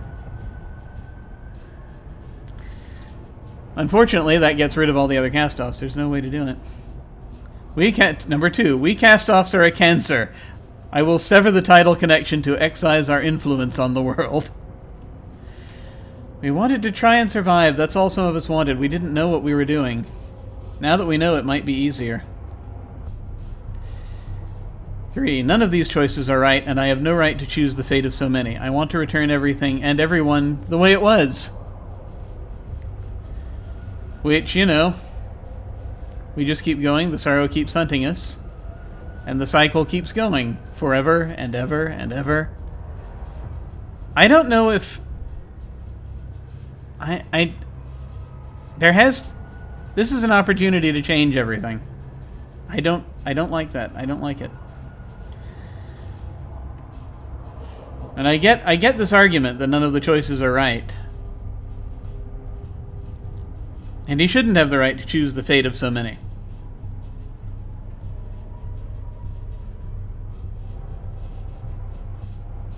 But it is just going to keep going on. That's the problem. The cycle's not going to end unless someone does something. The only one blameless, number 4, the only one blameless in all of this is Mika, the mortal daughter of the changing god. Merge our consciousnesses into her, and she'll live out her days in my body. I mean, that was the whole point of what the changing god originally was trying to do, so I mean, that feels right. Not only that, well, not because of that, but then also because she is the only blameless one in all of this. Just hand her the reins. The only problem is if she seeks the tides at some point. What does she know about the tides, and is she going to try to use the tides? It's uncertain. But then again, so is life. So that's a definite possibility. My eldest sister, the first. I choose her as the repository of our minds. I get it? No. Merge us all into Matkina. Now that's an interesting... number 6, merge us all into Matkina. That's an interesting Dark Horse candidate there. That's a surprise. Matkina's here. Matkina's a cast-off. Matkina would get a second chance at life. That would be something. I reject your authority, Sorrow. I will use the resonance to destroy you, and all of us will live free. That's another possibility. Wait, I want to ask some more questions first. I think we're done questioning at this point.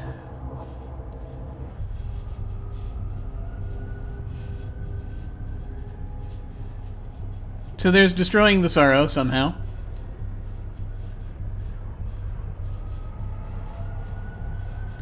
But then the Sorrow's concerns that they will all continue using the tides and abusing the tides and causing pain and suffering in the world will continue unchecked. And apparently a lot of people, what the Sorrow is saying is true, that'll affect a great many people.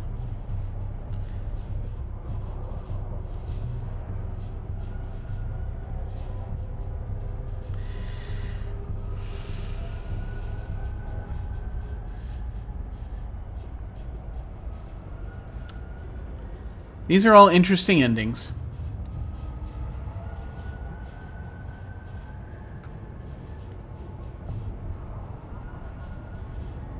And the question comes about how to deal with this. I feel as though the fiction has been working toward option 4.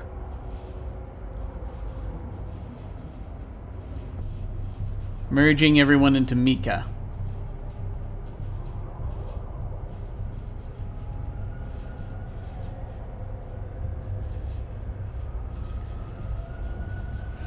Finishing the Changing God's work and merging the cast-offs into... That's... I mean, you know, that's certainly an option that we could do. I mean, we don't know that we'd do any worse than Mika necessarily.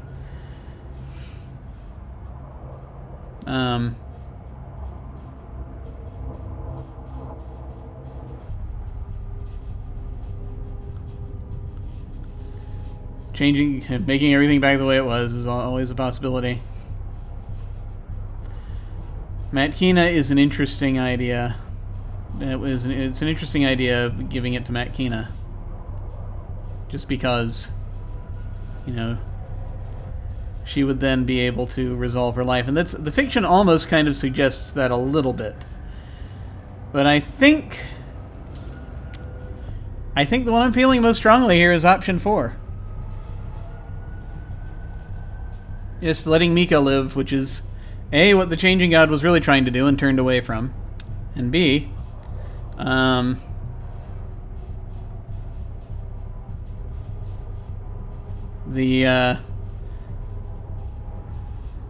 way to end her suffering. But give her autonomy again, which would be nice. Granted, she'd be in a body she's not used to, but at the same time, better for it to be her than to be... Better to be her than to be a strange, wrecked being that manipulates everything to its advantage, which is all we've done here. We did get the gold, our gold tied up, despite our best efforts. To be, and the blue tide, of course, being predominant. So we are supposed to be a thoughtful and caring person. And I think in the spirit of that, actually, this is probably still the best answer.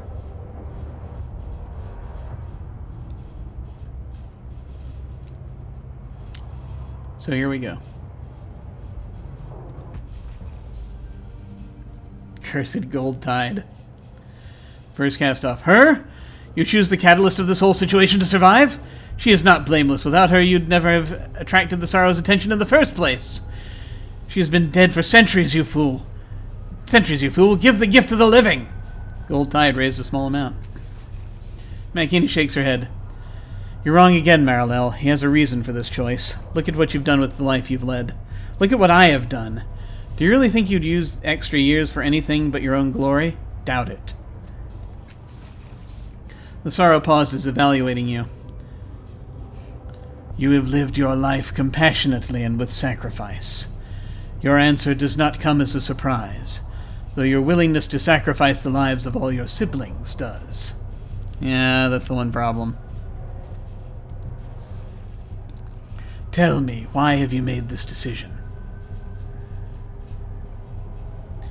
She has nothing to do with this situation. She is innocent in all this. It was the Changing God's fault, not hers. I can't blame the victim. She has been dead for centuries, her life snatched away by forces beyond her control. I want to give her the chance to show her potential. It's my choice. I don't have to justify myself.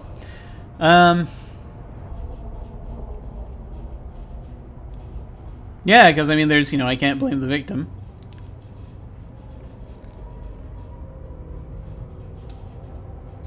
And then she's been dead for centuries. Want to give her the chance to show her potential.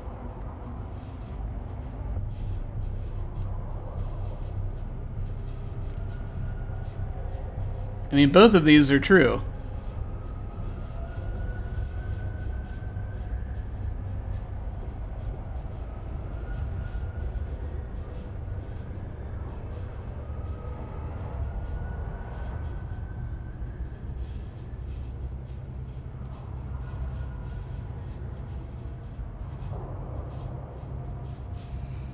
But I think we're going to go with this. Ah, more gold tide. She's... Okay, the first cast off sides. You're asking me to accept oblivion for the sake of a girl who has been dead for centuries. You want me to set aside all my history because you want someone else to reach her potential. She taps her foot thoughtfully. But isn't that what we're all doing? Aren't we all trying to make a better world for someone else? She throws up her hands in the air. Fine, give it to her. I don't care. You've convinced me. Kill us all. God. It's a terrible, terrible choice. It really is.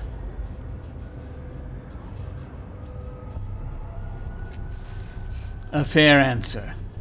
If this is your choice, then we shall commence with the solution. I thought we had an understanding. Matkina laughs, low and terrified. I know what you mean. You don't have to explain yourself to me. None of us are any good. Not in the long view. We've had our chance, and all of us have made talk of our lives.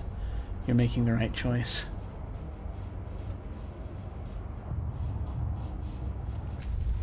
The Sorrow stretches its arms. Prepare yourself. The lights that dance through its form coalesce. The tormented minds that hang within it begin to stream away, drawn to some hidden singularity at the heart of the chamber. The sorrow dissolves, thread by thread, into that invisible whole, decohering into a lattice, a ring, a nearly incomprehensible language of symbols and thoughts laying its purpose bare. A pure white light grows at the heart of the resonance, reaching toward you.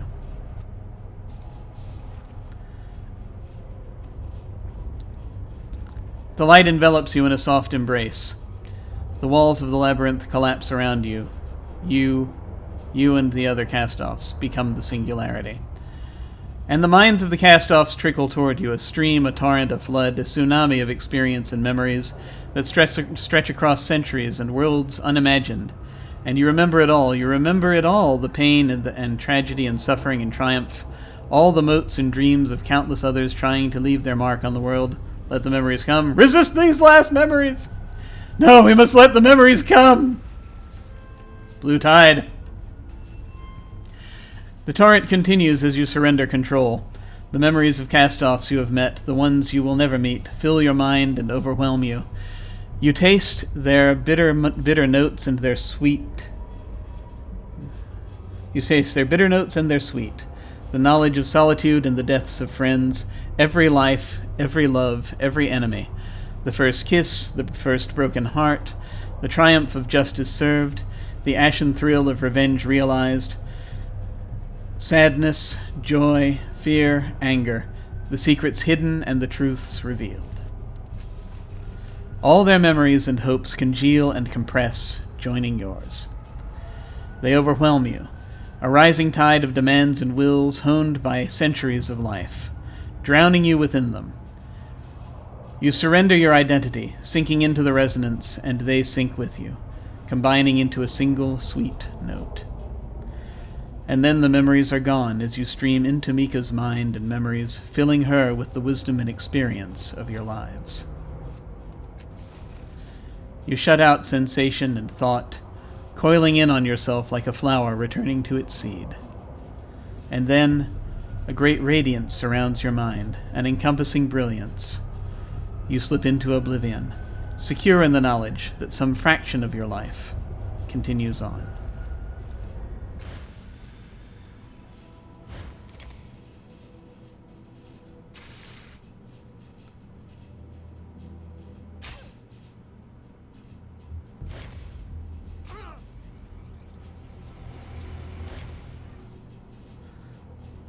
When you open your eyes, vertigo assails you.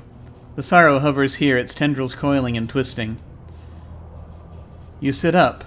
The detritus of the battle surrounds you, but you feel a quietness in the room, a lack. It takes you a moment, and then you realize the first is gone, as are all her allies. Not just dead, but vanished utterly. Even Matkina is gone. No sign remains of her passage. Damn. The world is familiar, but you are seeing it through new eyes. You feel your consciousness slipping away, as if sliding under a tectonic plate. You are becoming Mika. The resonance is sealed, the tides once again at rest. Your father's final vessel has restored you to life, and all the cast-offs are a part of you now. Our journey is concluded. What happened to the last cast-off? He chose to give his life for you. He allowed his mind to join those of his siblings in the resonance, and they created the foundation for your new life. What happened to my father? Lost child. He spent his years trying to restore you to life. He has succeeded, though at the cost of his own. The sorrow pauses. I caution you against any attempt to restore him. Let his legacy be manifest in your person. Turn to the companions. What will you do now? So... finally, back in physical space, we have Tiber here, and we have Eritus. The ones who actually were with us when we went into all of this. At the near the end.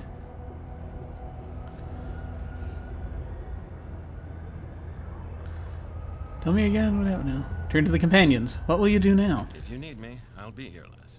Otherwise, I'll be looking for some distance from this whole mess. Do? Now? The now has never felt so much like an end until, well, now. I suppose I could find another beginning? That's what I'd like. Saving the world for someone else. I thought we fixed him. Well, maybe we did. We'll see. He's still glowing. That disturbs me a little. Go now. Choose a wiser path than your father did, and we will not meet again. The sorrow fades into the air, and then it is gone. You look away from the diseased patch of air, but this place is not much better. You are surrounded by blackened, bloody rubble, by death. It is time, perhaps, for some fresh air. Taking a deep breath, you set off.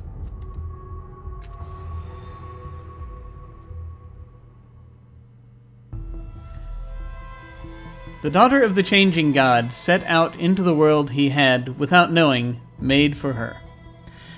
She traveled in the body that had once belonged to the Last Csatoff, and with a mind forged by sacrifice. You were remembered for your wisdom and selflessness. For many years to come, tales of your life inspired healers to know themselves, to better themselves, and to make the world a better place.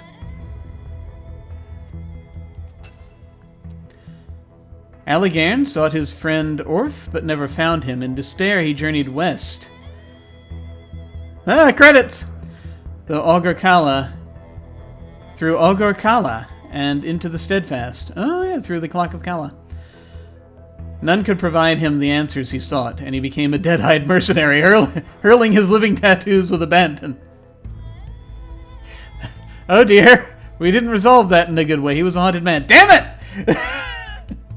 Okay, they're not giving us enough time.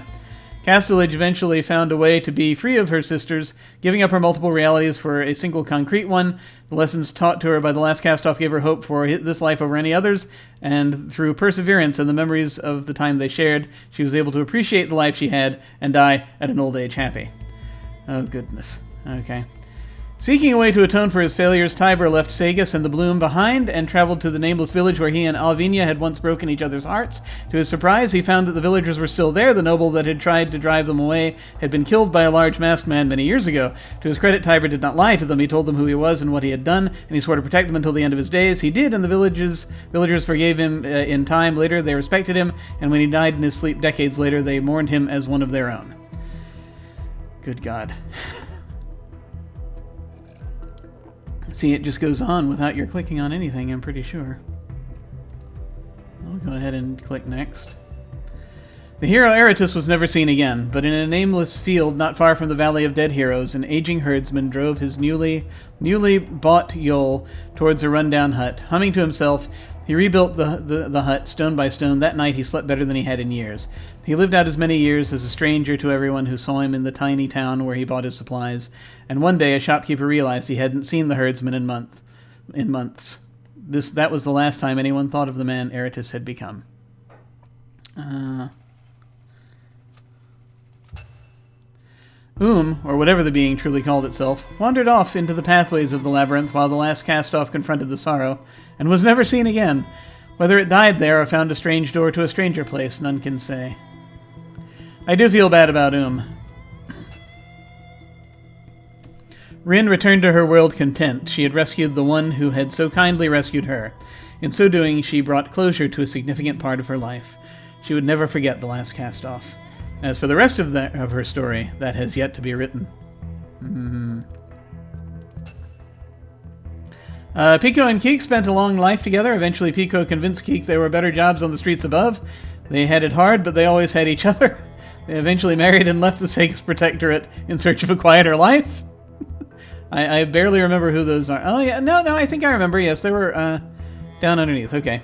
Nim and Zeb remained in the cliff's edge for many years. Nim became an artist. Though her sculptures never sold very well, Zeb found work in the underbelly as a scavenger for the foreman. Their father, Zabak, returned from the Bloom. Finally, he was proud of what his children had become, and the three of them lived a hard but joyful life together. Good lord.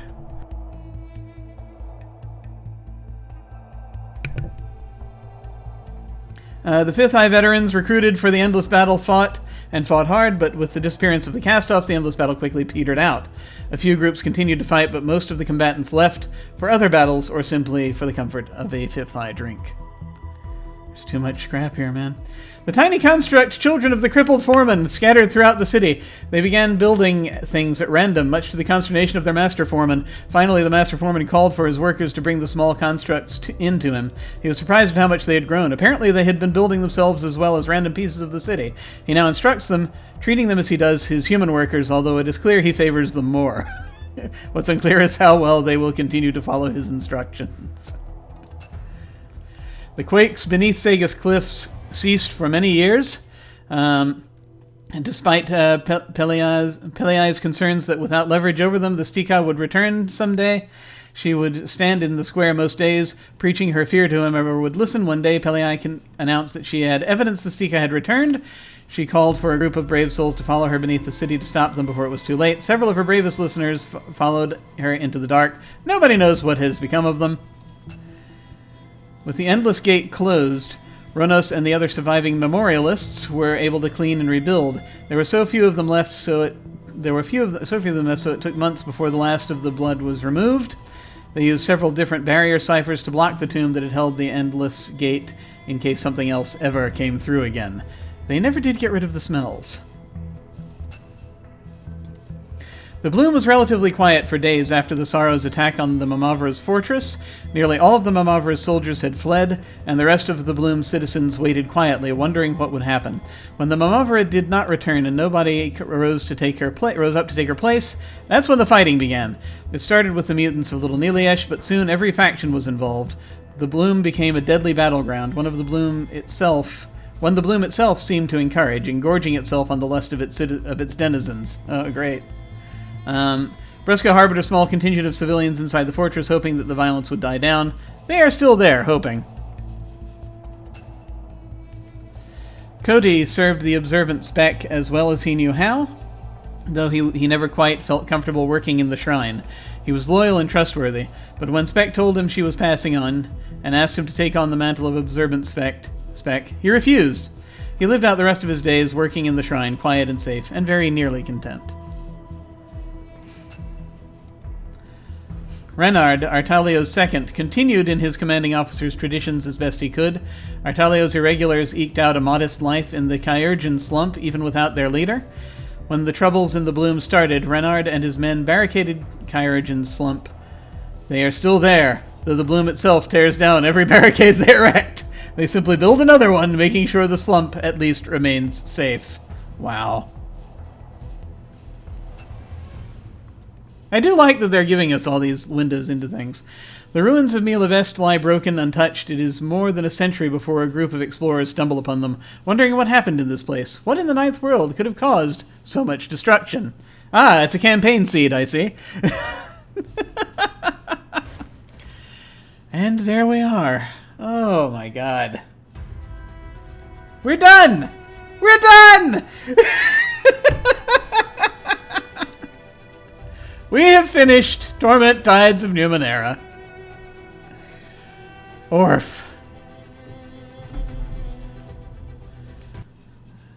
We have finished.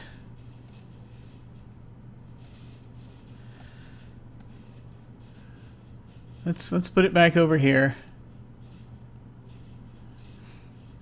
Shall we use the game music? We'll use the game music. Wow. So, yes, that's it. It's been a couple of years that I've spent playing this, overall. It's a hell of a story. I was very pleased with it. I am glad it turned out not to be the sort of constant fighting thing that a lot of RPGs can turn into, a lot of computer RPGs can turn into. Video game RPGs. Words have changed since I was young. Back in the day, RPG meant tabletop RPG. Yeah, it's nice. It's nice. I love the level of detail they've put into this. And I love how they've managed to add on to the Ninth World without fundamentally changing anything, and still make this story very much about its own thing. That was really cool. I enjoyed the hell out of this. And I can see what people saw, even, you know, if the original Torment is like this, I can see why a lot of folks were so rabid about it. And this was its spiritual successor. I liked it a lot. I already am a big fan of the Ninth World in general, of Numenera. And it was great seeing this whole thing through, finally, to its conclusion. I am amazed that I freaking finished it. And then, you know, I have thoughts about maybe trying to go back and looking at some of the alternate endings, sort of see what the text says, basically, as a result. But not today, and probably not on stream, if I decide to do that. I think I'm good. This was great. And I wish that I had gotten to learn a little bit more about the tides earlier on and kind of how they worked, and kind of have a little more informed choice about them. Although at the same time, I did like the way that you sort of had to... You would only be presented with information about things that you would dig for, right? So, I mean, that felt realistic to me as well. Also... there was a point where I was, you know, even up until this last stretch of it, when I came back and started playing it again, even up through that point, I was still kind of very hesitant to go into combat at any point because of the, you know, fear of losing, you know, not being able to get it, you know, figure out the tactics of it. And it's actually, yeah, I think eventually I got a little bit better at it, and I realized that it's a little more of a handle on how the system works in this game. And so, not quite as intimidated by it, I think, toward the end. And I ended up hoarding my ciphers. I did not use most of the ciphers I picked up. So, I could have used those more freely. But, it was nice. This was really nice. Let's see, any other thoughts here? I think the philosophy about the tides is interesting. The idea of sort of letting one thing, if you let one thing sort of take you over too much, or you can go in a certain direction, but if you abuse your different drives too much, or if you let them overtake you, then that can lead you to ruin. As it sort of did, sort of a metaphor for in this world, you know, there's sort of a metaphor here somewhere, because in the world of this game, the tides led the entire world to ruin. And the idea also of the reminder that everything you do affects everyone around you. So, that was very cool. It had a very good heart to it, and I loved this game a lot. I really enjoyed it. And I think that is probably about all I've got to say about it right now. I shall have to let it marinate somewhat for a while and think about it, and perhaps sometime later I might be able to produce a more thought-out critique of the whole thing. I don't know, once I've got a little distance from it. The storylines really were, especially in this last stretch, the storylines really got me. It was really cool seeing everyone's individual storyline. Especially with Rin. That was very effective. And it was just neat seeing how all of this plays out. An interesting sort of thing where you have also quest for identity as this whole thing, and that in and of itself also very cool. So, we're done. So, I think then what that means is that I will start perhaps playing a different video game sometime soon. I'm not sure what. I will have to figure it out. There are a number of them I've been looking at.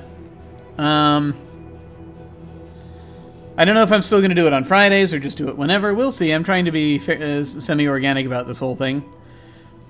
Or if I would just have my life be taken over by City Skylines, that's possible too. But no, I want to start playing another game soon. Probably something still in the sort of adventure game genre, I think. Or at least something different from... Something that's not city building, because I'm already doing city building right now. Or, you know, simulation... Builder simulation type stuff. Though there are plenty of those I have yet to get to, too. So I will think upon it. And then we'll see. We'll see what happens. Thank you all for coming with me on this journey. I very much appreciate it. Especially anyone who may have been watching this from the beginning. If there are such individuals, I salute you. But this has been really cool. So, what is happening? Today is Friday. On Saturdays, in the evenings on this channel, I run Invisible Sun. Written by the same person who wrote the world in which this game is set. It's a different world, but it's same author as far as the setting is concerned. Yeah, Invisible Sun, The Edge of Paradox, very surreal tabletop game. And then usually sometime over the weekends I try to sneak in some City Skylines. On Tuesday night we are playing our Urban Shadows campaign, Lex Talionis. It's set in present-day Rome. It's an urban fantasy campaign. We're getting near the end. On Wednesdays during the day is when I officially play City Skylines, as opposed to just sneaking it in sometime over the weekend.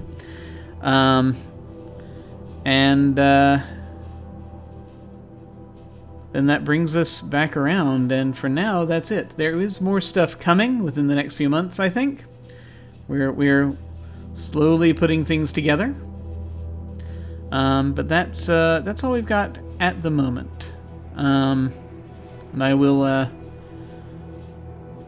think on things and decide if I want to do more stuff. There is more stuff I want to do, I just have to decide the pace. And honestly, I have time. So, knock on wood, I have time. But with any luck. But we'll get to it. Thank you all so much for watching. I very much appreciate it. This has been awesome. And I bid you all a fond farewell. Take care. And I will see you all of a sudden.